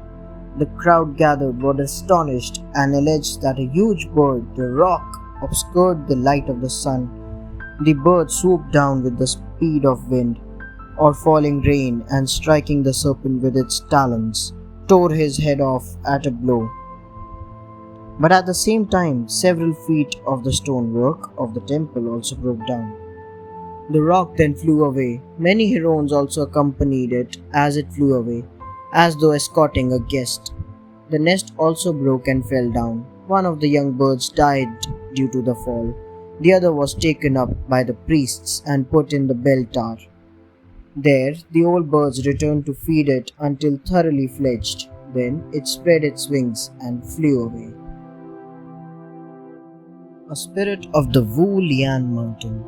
Once there lived a scholar at the foot of Wu Lian mountain. One night he was sitting up reading outside his home. Suddenly there was a huge storm, and a monster stretched out his claws and seized him by the hair. The monster lifted him up in the air and carried him away. When they were passing by a Buddhist temple in the hills, the scholar saw the figure of a god in golden armor at a distance in the clouds. The figure in the clouds looked like the image of Vito in the Buddhist temple. In its right hand it held an iron mace, while its left hand pointed towards the monster. Angrily, scared, the priest came and saw the scholar on his tower. He piled up hay and straw on the ground so that he might jump down unhurt. Then he took the scholar home. The fool of the family. A rich Chinese lady had a foolish son. One day the son had to go to meet his future bride's parents. So his mother told him what to say. She did not want them to know how foolish he was. He was to carry a costly fan with some landscape painted on it. She taught him how to answer about the painting by replying, "Oh, that's just a fancy sketch." If they asked him about the mule on which he would ride, he should say, "The animal is a good beast of burden, reared on our farm." The young man reached the future bride's home. At the door, his would-be mother-in-law asked about the health of his mother. He said the animal is a good beast of burden, reared on our farm. The mother-in-law was shocked. I was told that you belonged to a decent family. The fool thought that he should have given the first answer that his mother had taught him. Two peaches killed three generals. In Qi, there were three fearless generals, but they were also arrogant and unruly. Once they came across the Prime Minister and disrespected him. Annoyed, the Prime Minister went to the King of Qi and told him about the behavior of the generals. The king remarked, "It is not so easy to deal with them, especially when they three are together." The Prime Minister thought for a moment and then said, "Well, send two peaches to them. They are to be awarded to the two who deserve them the most." The plan was carried out accordingly. Each insisted to have a peach and started arguing fiercely. The two who were nearer to the peaches got one each. The third general was enraged and killed them with a sword. When he came to his senses, he felt ashamed that he had killed his friends for two peaches, and the very next moment he dug his sword in his chest. Revenge on the East Sea. Once upon a time, Emperor Yan had a beautiful and lovely daughter named Nuwa. She was a strong-willed girl. Nuwa loved swimming and often went to the East Sea, playing with the blue waves. She enjoyed being close to nature, but one day, while swimming, she was drowned. Her soul, however, would not give in, and it broke through the water and became a Jinwei bird. The bird had white black spots on her head, a grey beak and red claws. She now wanted to take revenge. Every day she picked up pebbles and sticks from the western mountains and dropped them into the East Sea. She was determined to fill up the sea with pebbles so it might no longer be capable of drowning others. Summer or winter, spring or autumn, she never stopped and kept working. Legend has it that she is continuing her task till date. The Emperor and the Giant. One day the celestial emperor was sitting upon his throne. Suddenly the guard entered. The emperor asked him what happened. He told the emperor that the palace had been attacked by a huge giant. The emperor immediately seized his imperial sword and rushed outside. On the palace gate stood a huge giant carrying a shield and attacking the guards with his axe. "Stop!" shouted the celestial emperor. "Who are you and what are you doing here?" "My name is Punish Heaven, and I have come to challenge you and contest your throne because you are not a good ruler." So the celestial emperor and Punish Heaven fought for a long time. Finally, they had fought their way down to the earth. At last, with a strong blow, the celestial emperor cut off Punish Heaven's head. His head fell to the ground with a thundering sound. Without a head, even though his head was cut off, yet Punish Heaven did not die. Instead, he began searching for his head. As he searched, he smashed trees and boulders and caused great destruction. Now the celestial emperor feared that Punish Heaven would attack him if he found his head and put it back on his shoulders. So the emperor took his sword and sliced open Mount Changguan. He then threw the giant's head into it and closed it up again. Unexpectedly, Punish Heaven stopped looking for his head and he held his shield and axe again. The giant reached the palace. The emperor was horrified to see him as his teeth seemed to turn into eyes and his navel seemed to become a mouth. His face moved onto his trunk and he attacked more brutally than ever. The emperor was scared and fled back to his palace. It is believed that to this day, Punish Heaven is causing destruction in the world. The Magic Boat. Once upon a time, there was a little boy named Chang, a name which means honest. He lived with his mother and a white cat. Every day he used to go to the forest and cut firewood for his mother. One day, while he was chopping the wood, he saw an old man falling from a single log bridge into the river. Chang rushed to save the old man. The old man was impressed with Chang's bravery and unselfishness and gave him a small dragon boat. Then the old man said, "Grow bigger, grow bigger." Suddenly, the small boat turned into a large boat. When he said, grow smaller, the boat became a toy. The old man left Chang with the toy boat and told him, "Whenever you need help, look at the east and call, 'Grandfather, grandfather.'" Then the old man disappeared. The rain. Now came the rainy season. It rained continuously for 10 days and 10 nights. The water began to rise. Chang took out his boat and he uttered the magic words told by the old man. It turned into a big boat that he, his mother, and the cat could board. As they sailed on the rising waters, they found an ant, a bee, and a crane that were being drowned. Chang saved each of them. After a few hours, they came across a man who was struggling in the water. They saved him as well. The man's name was Ying, which means tricky. Once aboard the boat, he refused to help others. He stretched out on the deck and started giving orders to the others. When the rain stopped and the water level started decreasing, Chang returned to his village and said the magic words. The boat changed into a toy. Ying saw this and wanted this magic boat. The search. Chang's house had been destroyed in the flood. He started rebuilding his house. His mother, the cat, and the other animals helped Chang. Ying suggested, "Chang, you should give the magic boat to the emperor. The emperor will give you a lot of money for it. You can use that money to rebuild your house." Chang trusted Ying and gave the magic boat to him to give it to the emperor. Time passed and Ying did not return. Chang went in search for Ying and the boat. He searched for him for many days. One day he heard a large procession coming and it was announced that the Prime Minister was approaching. The Prime Minister was none other than Ying. Chang was furious at Ying for stealing his boat, and Ying was fearful of Chang. Because he knew that he had cheated Chang, Ying got Chang arrested. The wish.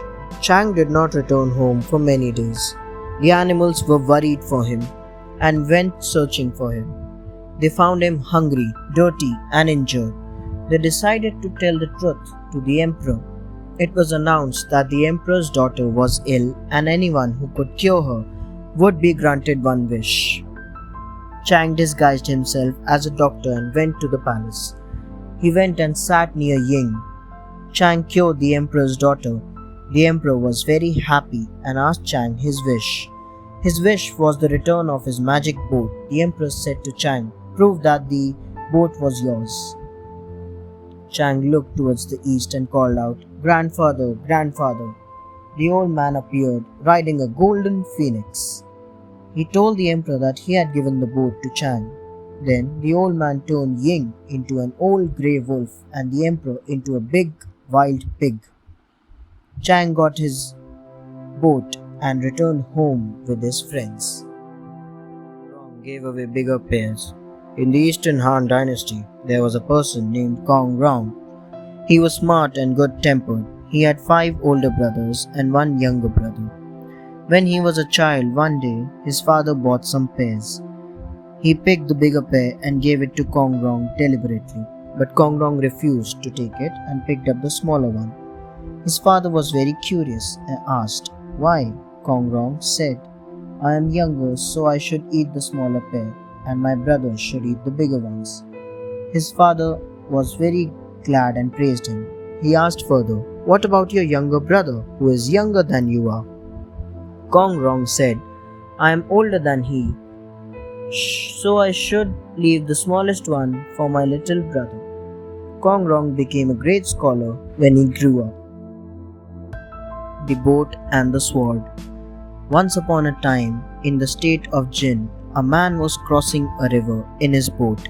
It was the season of flood and his boat tossed wildly. With a loud splash, he fell into the river. He lost his sword in the river. Somehow, he managed to pull himself up and was back on the boat.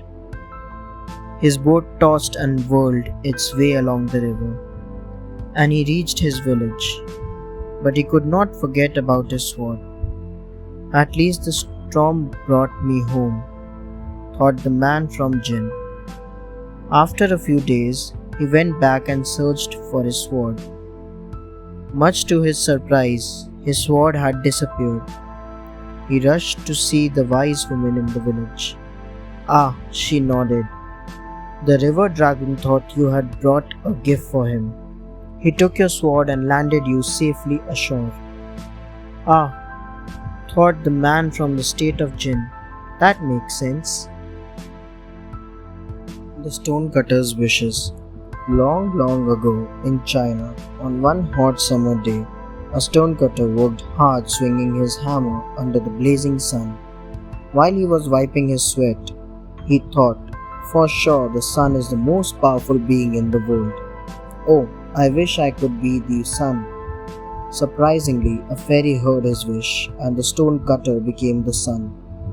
Without any delay, he began sending hot rays down to the land. Suddenly, a cloud came floating in front of him and his light grew dim. How could that be? A cloud is mightier than I, he thought. Now, he wanted to be a white fluffy cloud. This wish was also granted, and he became a cloud. Now, he was happy to float through the blue Chinese sky. Then blew the wind. It fluttered and whirled around him. If I can't have my peace, then I'd rather blow free, he said angrily. I want to be a violent wind. The unsatisfied stonecutter. The fairy again listened to him and granted his wish. Now he twisted and twirled. He blew here and there until he blew against a rock that stood in his way. He blew as hard as he could, but the stone remained unmoved. If I were a stone, he thought, no one would trouble me. A stone is the best thing in the world. Now the fairy turned him into a big heavy rock. He sat unmoved and watched time go by. But one day a group of stone cutters came there. They battered at him, just doing their job. Please, fairy, help me, he begged. Being a stone is not what I want, after all. From now on, I want to be no one else but only me. The fairy fulfilled his wish for the last time. He picked up his hammer and went back to work under the blazing sun. Respect everyone. One day, Chinese philosopher Confucius took his carriage and went out on a journey to give publicity to his theories. He saw a child in the middle of the road and asked the driver to immediately stop. Confucius said to the child, "Would you please give way to my carriage?" The child pointed to the road and said, "Can't you see a castle there?" Confucius looked in the direction and saw a small mud castle. The child further said, "Carriages move around castles. Castle never give way to the traffic." Confucius admired the child and said, "You are so young, and even then you know so much." The child raised his head and said, "I heard fish can swim as soon as they are born. Age doesn't make a difference." Hearing this, Confucius said, "Oh, youngsters today are really remarkable." Confucius asked the carriage driver to bypass the child's castle. It means that even a child should be regarded with respect. Obsession with dragons. Once upon a time, a man was obsessed with dragons. He admired their shapes and way they looked. When he looked at the pictures of dragons breathing fire through their mouths and killing all their enemies, he would get excited. His obsession with dragons reached such a limit that he remembered every story that mentioned dragons. Even at his home, he had gigantic dragons painted all over the walls and ceiling. His house looked like a temple dedicated to dragons, with 2 green dragons breathing fire. One night, something strange happened. A dragon burst through one of the windows of his house and started breathing fire all over the place. Scared, the man started screaming and ran away. This Chinese fable teaches us to love concrete realities instead of the ones we create in our minds. The Three Monks. On the high mountain, in a small temple, lived a young monk. Every day he drew 2 buckets of water for drinking with a shoulder pole. Later, a thin monk came. The thin monk thought it unfair to draw water alone, so the two fetched water together in 1 bucket. The bucket was placed in the middle of the shoulder pole. They still had enough water for both of them to drink. Then a fat monk came. The 2 monks asked him to fetch water. He carried a bucket of water and drank it up. From then on, nobody was willing to fetch water, so they had no water. They began to suffer from thirst. That night, the temple caught fire. The 3 monks finally forgot their selfishness and together put out the fire.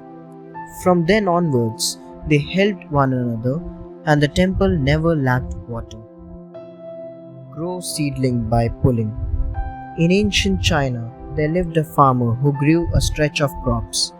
Every day he went to the field to look at his seedlings grow. One day he finally saw the young shoots in the field. He was impatient and wanted them to grow faster so that he might harvest the next day. One morning he came up with a smart idea to help the young plants grow faster. He began working.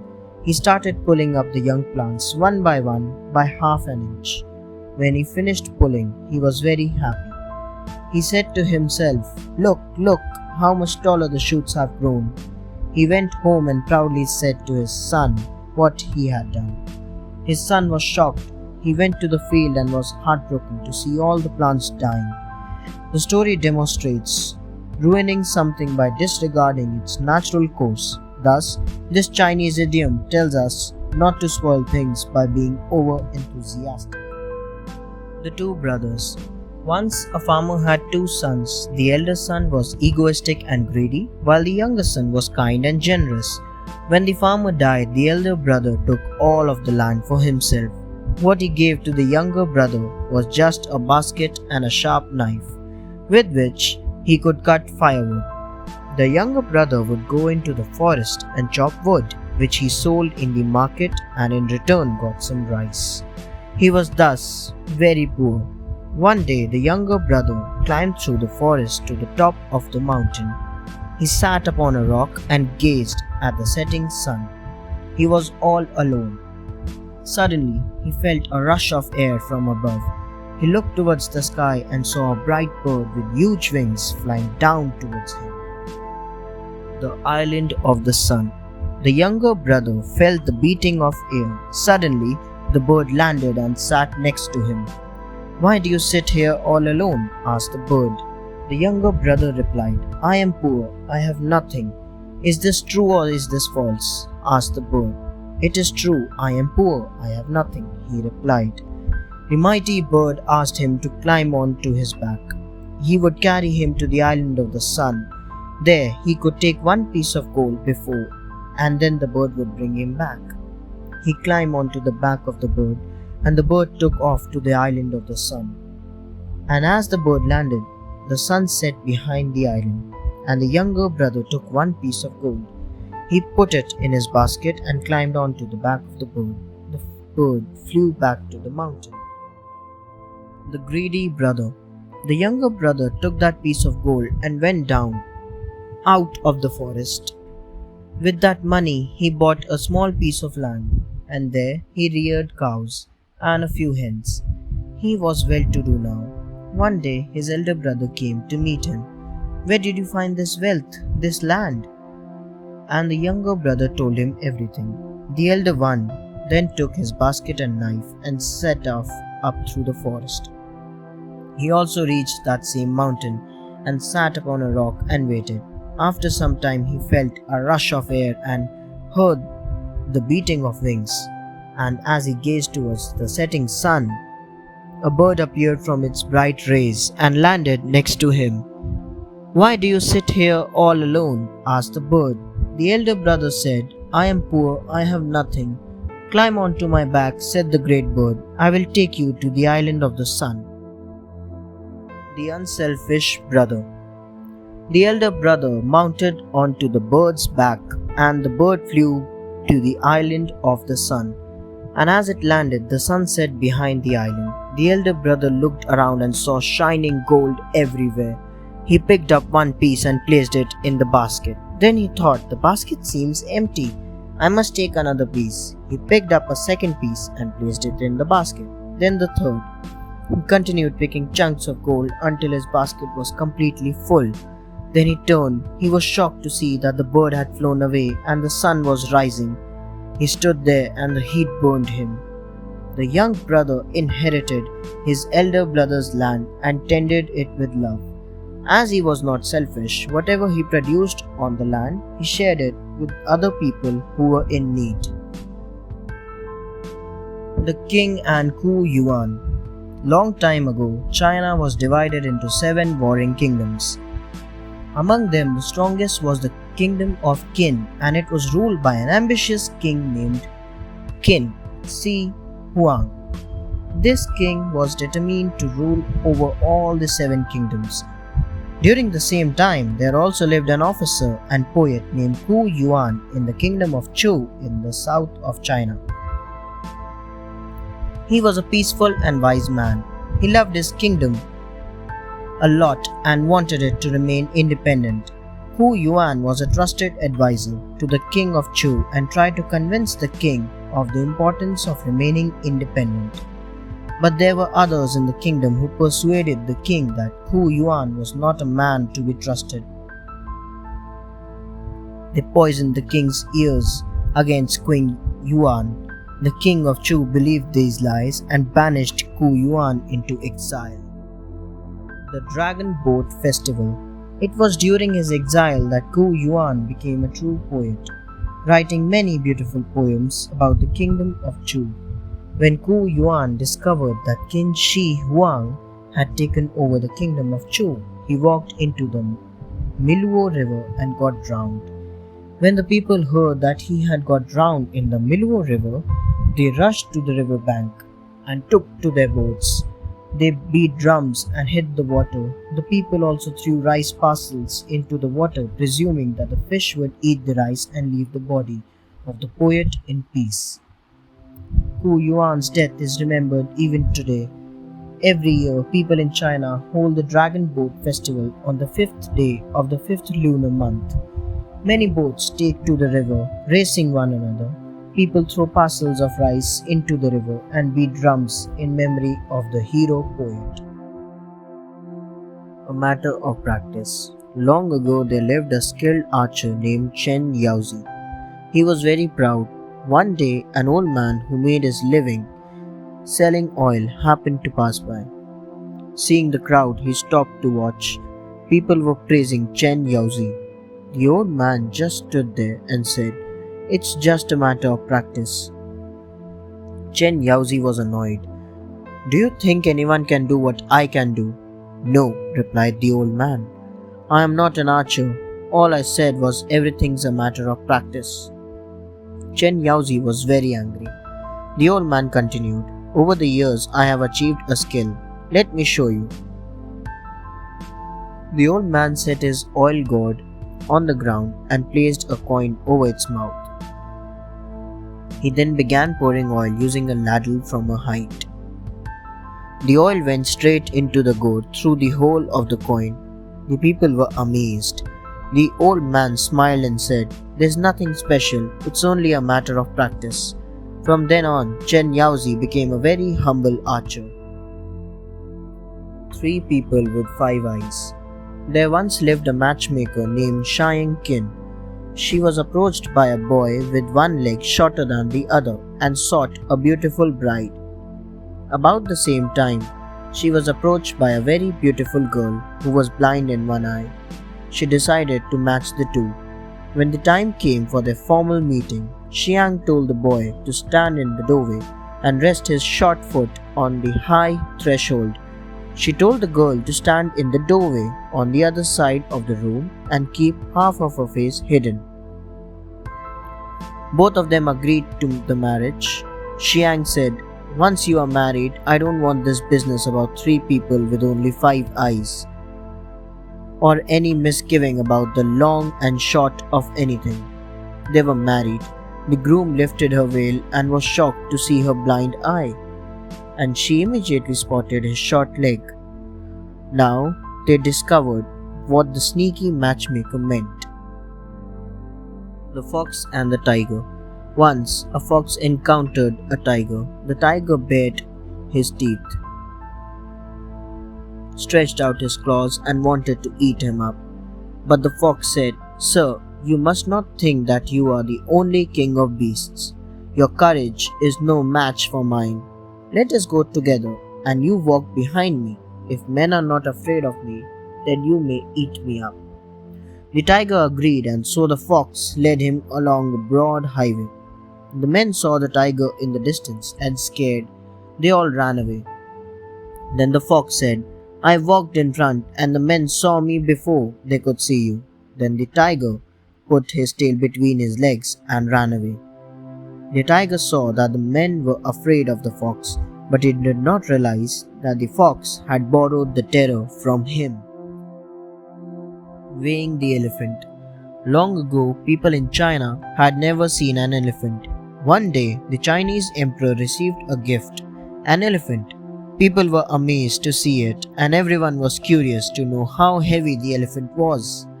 But no scales were big enough to weigh the elephant. None knew how to weigh it. All of a sudden, the prince came forward to weigh it.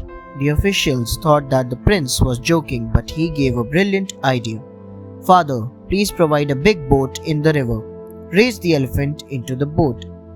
Then draw a line on the boat where it sinks. Next, remove the elephant. After that, put bricks into the boat until the sign we already made in the boat body be drowned into the river. Then take out the bricks from the boat and weigh them." Everyone praised the prince, and the emperor was proud of him. Foxfire. Once upon a time, there was a young and strong peasant. One evening, he came back home late. On the way, he passed the garden of a wealthy gentleman. He saw something bright floating in the air that looked like a ball of crystal. Astonished, he climbed onto the wall of the garden. There was no human being to be seen. All he could see was something like a dog looking up at the moon. Whenever it exhaled, a ball of fire came out of its mouth and rose up to the moon. Whenever it inhaled, the fiery ball came down and it caught it in its mouth. It went on.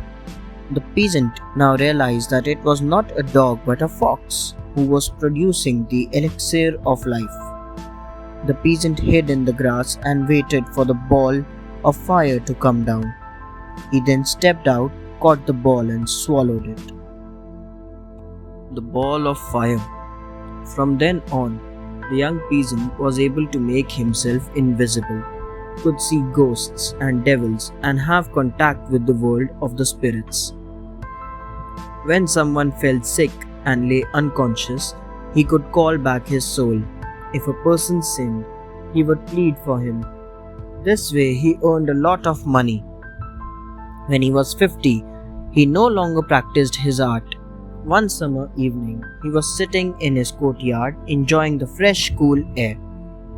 After a while, he fell asleep. Suddenly, he fell ill and woke up. He felt as if someone patted on his back. Before he could understand anything, the ball of fire leaped out of his throat. The fox picked it up and said, "For 30 years you kept my treasure. From a poor peasant you have become a rich man. Now you have all you need. I will have my ball back." The Blue Rose. Long ago in China there was an emperor who had only one daughter. She was beautiful and intelligent and admired for her wonderful singing. As emperor was getting old, he decided to get his daughter married. The princess did not want to marry, but the emperor was adamant. The emperor announced that the man who wished to marry his daughter must first find a blue rose. A wealthy merchant who did not want to waste time looking for the blue rose went to a flower seller and offered him a bag of gold if he could find a blue rose for him. The flower seller dipped a white rose in the blue dye and gave it to the merchant. "Keep the rose in the vase with the dye when you give it to the princess," he told the merchant. The merchant did the same. The princess took the rose from his hand and exposed the rose as a fake. The suitors. The next man who wished to marry the princess was a brave warrior. He brought with him a beautiful blue sapphire carved in the shape of the rose. The emperor and the princess rejected him, saying that she wanted a real rose. Then, before the emperor appeared the Lord Chief Justice, with a bowl painted for him by an expert artist. On the side of the bowl, the artist had painted a blue rose. It was fragile and delicate and looked real. The emperor and the princess shook their heads. They wanted a real rose. One evening, as the princess walked into the garden, she heard a wandering minstrel singing on the other side of the palace wall. It was a summer evening and the sun was about to set. She sat and listened to the minstrel's beautiful voice. The minstrel's promise. When the minstrel sang a love song, the princess's body shivered and her face blushed with pleasure, even though she could not see him as he was on the other side of the wall. But she imagined he was singing to her. She was overcome with such zeal that she too began to sing the love song. The minstrel listened to her sweet voice, and he too was overcome with the desire to see her. In his next song, he proposed to the princess. Thereupon, the princess sang a song that told him about the blue rose. As she sang, tears started falling from her eyes because she knew that a simple wandering minstrel would not know how to find such a rare thing as a blue rose. But in reply, the minstrel sang a song in which he promised to present a blue rose to the emperor the very next day. The minstrel and the blue rose. The next day, the minstrel appeared in the court. The princess recognized him instantly, though she had never seen him before. He was tall and his eyes, when they met hers, were kind. He held in his hand a beautiful rose, not a blue rose but a handsome white rose. He held the rose out to the princess. Through the blue stained glass windows, the rays of the setting sun touched the petals of the white rose.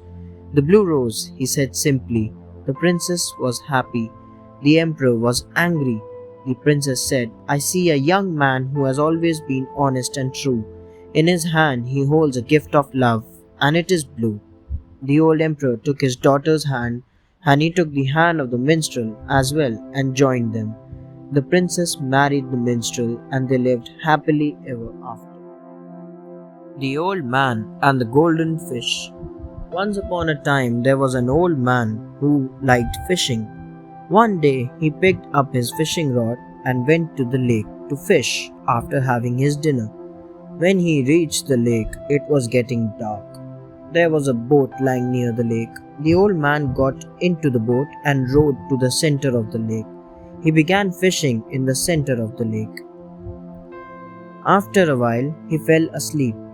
Suddenly, the fish rod began to shake, and the old man woke up. He pulled up the fishing rod. He had caught a fish. He was surprised to see a golden fish. Even more surprising was that it talked to the old man. Can you let me go, please? The fish pleaded the old man. No, I will eat you. The old man said, Please, let me go. If you let me go, I will give you a golden rope. The fish said, Greed is a curse. The fish asked the old man to put the fishing rod into the lake. After a few minutes, he would get the golden rope. The old man did the same. In a few minutes, when he pulled up the fishing rod, he saw a golden rope attached to the fishing line. The golden rope must be very long, he thought. He was overjoyed and he continued pulling the golden rope. The fish now asked him to let her go as the man had already got his rope. No, I won't let you go. I am going to sell you, said the old man. He then kept the fish into a container full of water and continued pulling the golden rope. As he pulled up the golden rope, his boat began to sink. But he continued pulling as he was too greedy and wanted to get all of the golden rope. Finally, his boat sank and the old man died. stopping halfway. In the state of Wei lived a man named Liang Xi. One day, Liang Xi found a piece of gold on his way home, and he ran home to show it to his wife. She looked at it and said, "It is said that a true man never drinks the stolen water. How can you pick up another's loss and possess it as your own?" Liang Xi took it back to where it was. The next day, Liang Xi went to a distant place to study. After a year, he suddenly returned home. His wife was weaving on the loom. He explained how he missed her. Angrily, she picked up a pair of scissors and cut down what she had woven. Liang Xi was puzzled. She declared, "If something is stopped halfway, it is just like the cut cloth on the loom.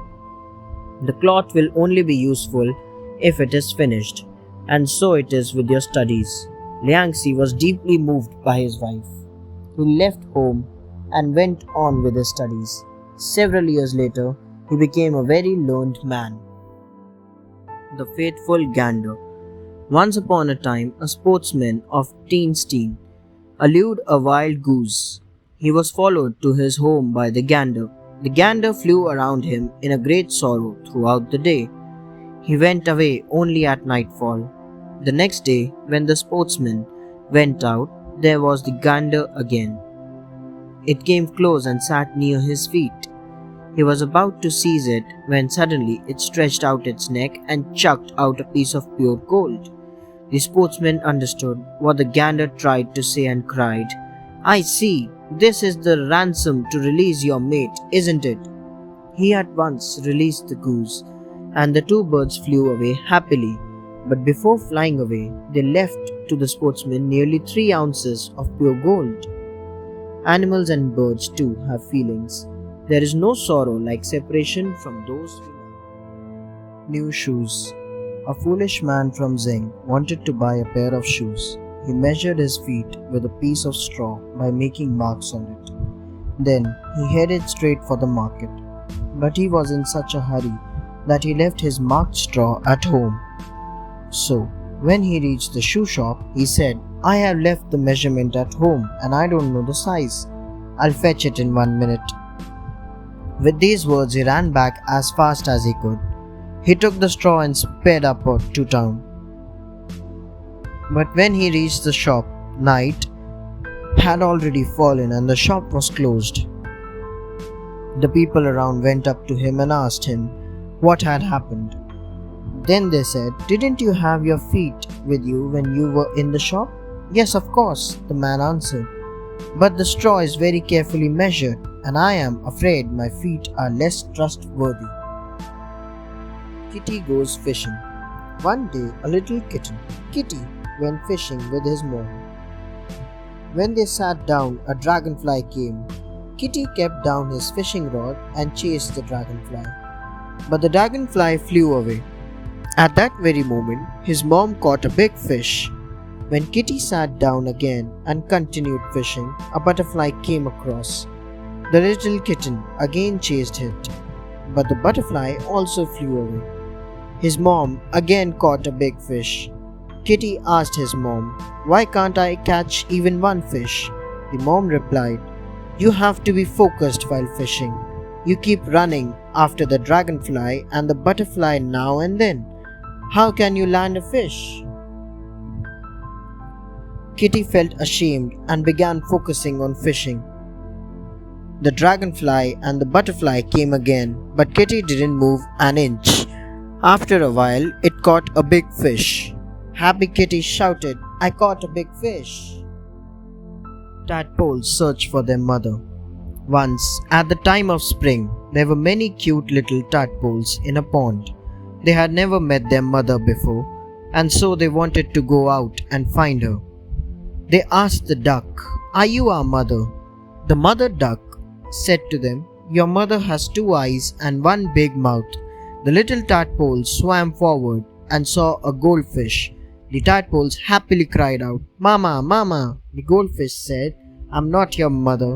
Your mother has a white belly." The tadpoles continued swimming and met a crab. The crab's belly was white. They immediately cried out, "Mama, Mama!"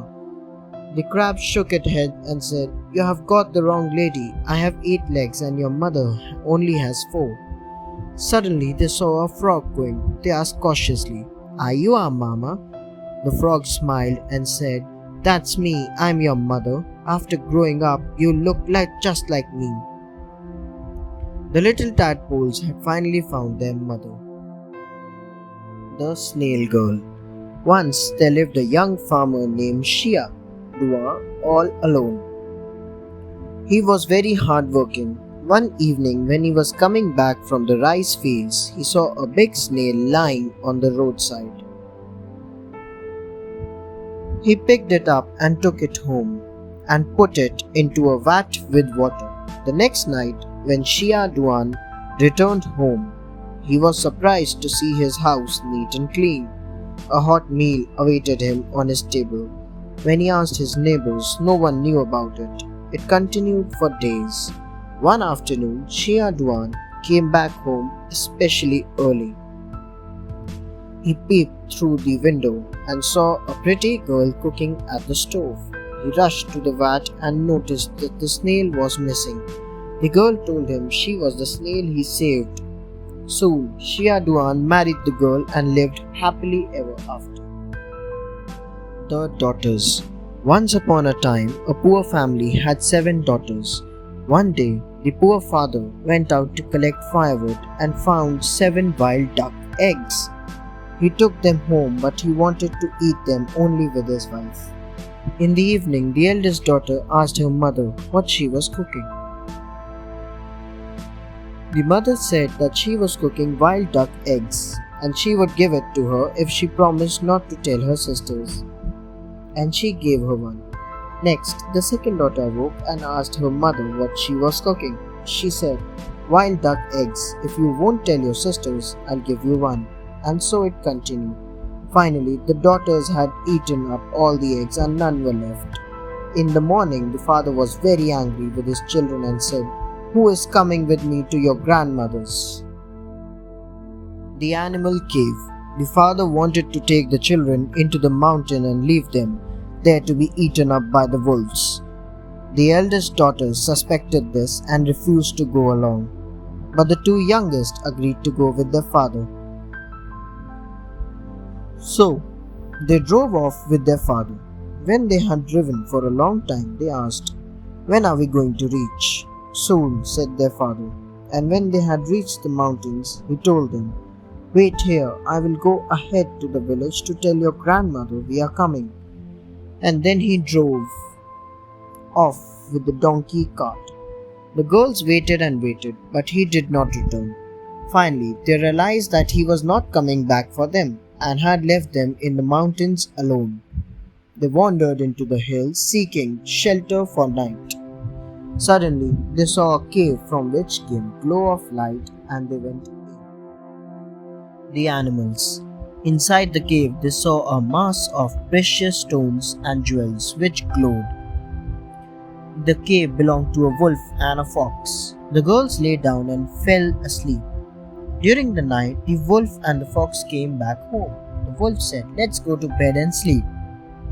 But the fox said, "Let's lie down in the cauldrons on the fire. There is still some warmth in them." One of the cauldrons was of gold and the other of silver. So they lay down in them. In the morning, when the girls woke up, they were frightened to see the fox and the wolf lying there. They covered the cauldrons and kept many big stones on the lids so that the wolf and the fox might not get out again. Then they lit the fire. The wolf and the fox felt that it was a nice warm morning, but soon they felt too hot. The Reunion. They soon discovered that the 2 girls had lit the fire. They pleaded, "Let us out," but the girls did not listen to them and built up the bigger fire. So the wolf and the fox died in the cauldrons. The girls lived happily in the cave for some days. One day, their father came searching for them. He wanted to rest and sat down on the stone outside the cave. He tapped his pipe on the stone. Then the girls called out from inside, "Who is knocking at our door?" The father said, "These are my daughters' voices." The daughters also recognized their father's voice. So they moved away the stone and saw that it was their father. He was surprised to see them in this cave full of precious stones. They went home and lived happily. Chopsticks. Once upon a time, a woman was granted one wish of visiting both heaven and hell. She arrived in a great banquet hall at the lunchtime. Delicious food and drinks were laid on the tables. Around the tables were sitting miserable, starved, and fatigued people. "Why are they like this?" the woman asked the angel. "Look at their arms," the angel replied. She saw that attached to the people's arms were gigantic chopsticks, which were around 3 feet in length. Because of the length of the chopsticks, they were not able to reach the food. They kept falling to the floor, so they were hungry. "Indeed, this is hell. Take me away," said the woman, looking at the pitiful scene. She was then taken to heaven, where it was time for supper. Around the table sat people laughing, content. "No chopsticks, I suppose," she said. "Oh yes, there are. Look, the chopsticks are the same as those in hell. Here, people have learned to feed one another." Mencius' mother moved 3 times. Mencius' father died when he was very young. His mother had to raise him alone. At the beginning, she lived with Mencius near a cemetery where funerals and religious activities were conducted daily. Mencius and other children used to imitate these funeral activities. Seeing this, his mother said, "No, I can't let my son live here." So they moved to live next to a marketplace. Now Mencius began imitating his new neighbor, who was a butcher. His mother became more upset. "This is not the place I would like to raise my son," she said anxiously. As a result, they moved again. Finally, they settled down near a school in which all the people treated one another politely. All the officials, the scholars, and the students went to Confucius' temple regularly. Inspired by this, Mencius started imitating the courtesy behavior and studying good habits. His mother was now satisfied and said, "This is the place where my son should live." The story shows the importance of environment in and around us. Fine silk cocoons. The Emperor of China, Huangdi, and his wife, Xi Ling, loved their people and always thought of their happiness. During those times, the people in China wore clothes made of skins. With time, the animals started decreasing and the people did not know what to wear. The Emperor and the Empress tried to find some other way of clothing them, but to no avail. One morning, Emperor Huangdi and his wife Xi Ling were walking into the palace garden. They saw some worms on the mulberry trees. Suddenly the Empress said, "Look, Xi Ling, they seem to be spinning." Xi Ling looked and saw a long thread coming from the mouth of each, and each little worm was winding the thread around its body. In some days all the worms had spun cocoons. Xi Ling was amazed to see this wonderful thing. She kept thinking about it for days.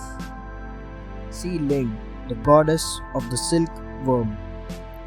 One morning, Xi Ling said to the Emperor, "I can't find a way to weave those long threads into cloth." "But how will you unwind the threads?" asked the Emperor. "I will find a way," Xi Ling said. After many attempts, she did find the way. She put the cocoons in a hot place and the worms soon died. Then she put the cocoons in the boiling water to make the threads soft. She could finally unwind the threads. Now she needed to weave the threads into cloth. After trying many times, she made their first ever loom. Xi Ling taught others how to weave, and soon all the people were making cloth from the threads of the silkworm. Xi Ling came to be regarded as the goddess of the silkworm. Whenever the emperor walked into the garden with Xi Ling, they loved to watch the silkworm spinning threads which could then be turned into cloth for the people of their kingdom. Yu Heng and books. In ancient China, there was a peasant's son named Yu Heng.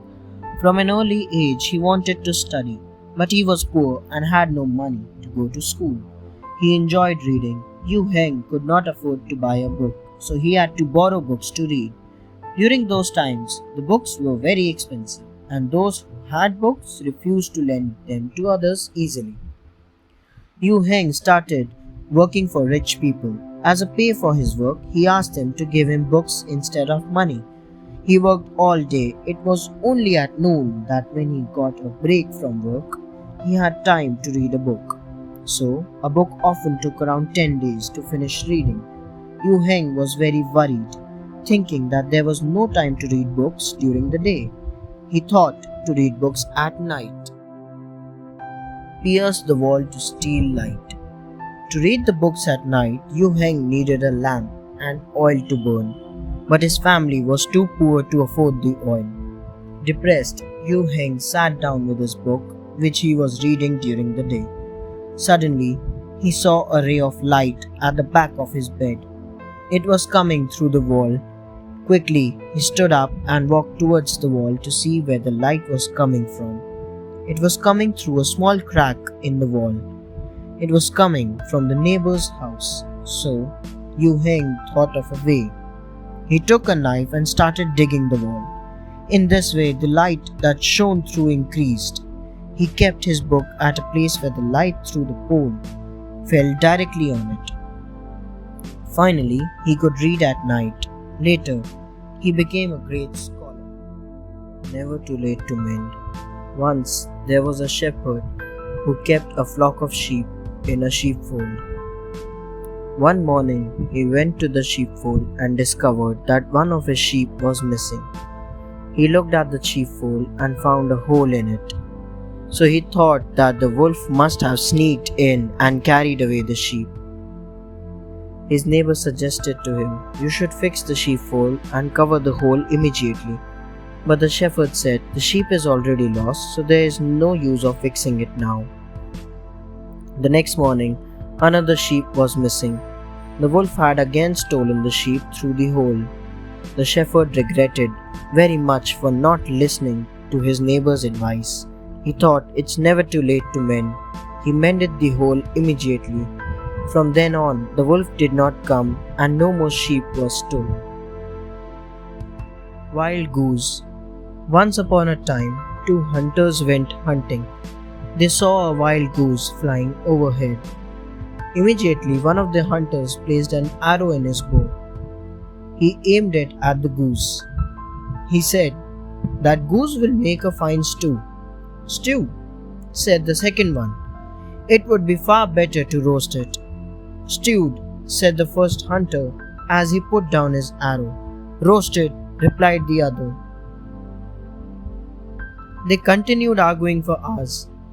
Finally, they decided to go to their clan leader to decide the best way to cook that goose. The leader settled the argument by suggesting that whenever they caught the goose, half should be used for the stew and the other half roasted. That way, the needs of both would be met. The two hunters were pleased with the leader's suggestion and went out to shoot the wild goose. But by that time, the goose had flown away. The Lady of the Moon. How I was a good archer who lived in ancient China in the days of Emperor Yao. Apart from his bow, how I also had a horse which ran so speedily that even the wind could not catch up with it. One day he mounted on his horse to go hunting, but his horse ran away. So how I came to Kunlun mountain and met the Queen Mother of the Jasper Sea, and she gave him the herb of immortality. He took the herb home and hid it in his room.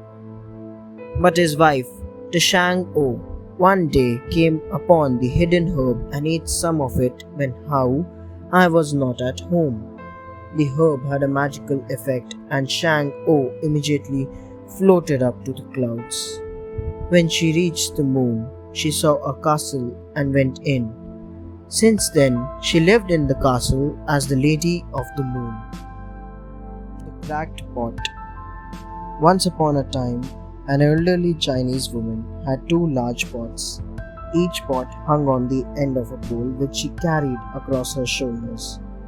One of the pots was perfect while the other had a deep crack in it, At the end of the walk from the stream to the house, the crackpot arrived only half full.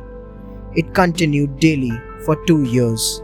The perfect pot was proud of its accomplishment, but the crackpot was ashamed of its own imperfection. One day the pot spoke to the woman.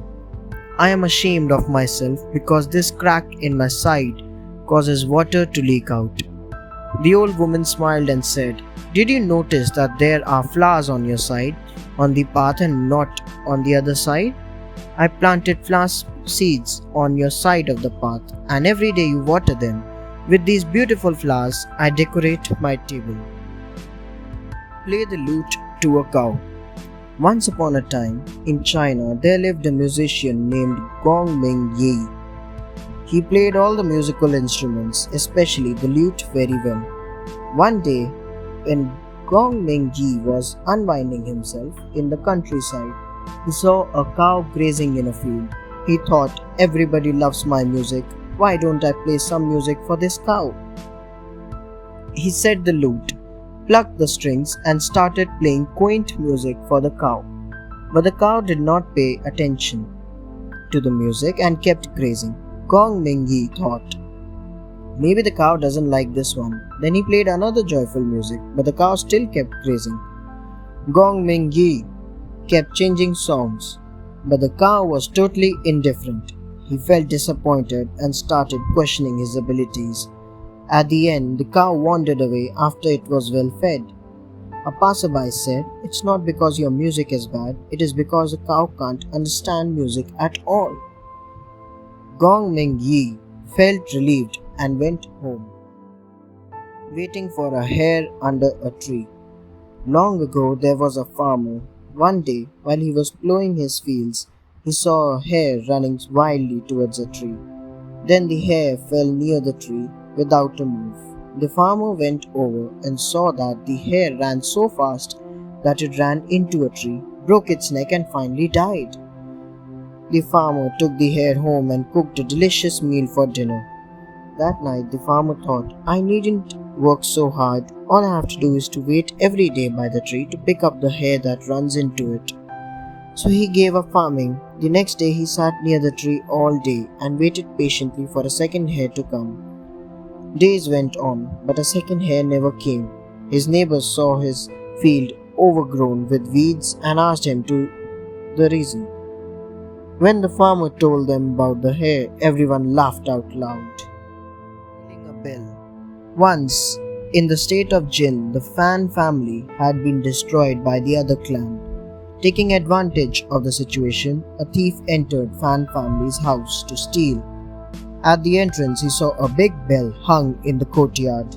It had a beautiful design and a shape. The thief thought that the bell to be valuable and was very happy. He decided to carry it away back home, but he could not move the bell as it was too big and heavy.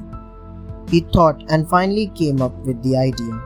He decided to break the bell into pieces and then carry them home. The thief was so happy that he could come up with this excellent idea. He found a big iron hammer and hit the bell with all his power. It produced a loud noise which made the thief terribly frightened. The thief stopped immediately and tried to hold the bell with his arms to stop the noise. Plugged one's ears while stealing. The sound still kept drifting. He shrank back and covered his ears hard with his hands. Hey, the sound becomes fainter, inaudible. The thief became joyful at once. Wonderful, the sound of the bell cannot be heard if the ears are covered. So, I will cover my ears so that they may not hear the sound of the bell. He immediately got some bits of cloth, made rolls with them, and plugged his ears with the 2 cloth rolls. He thought that this way nobody would be able to hear the sound of the bell. Feeling reassured, he began to strike the bell again and again with full power.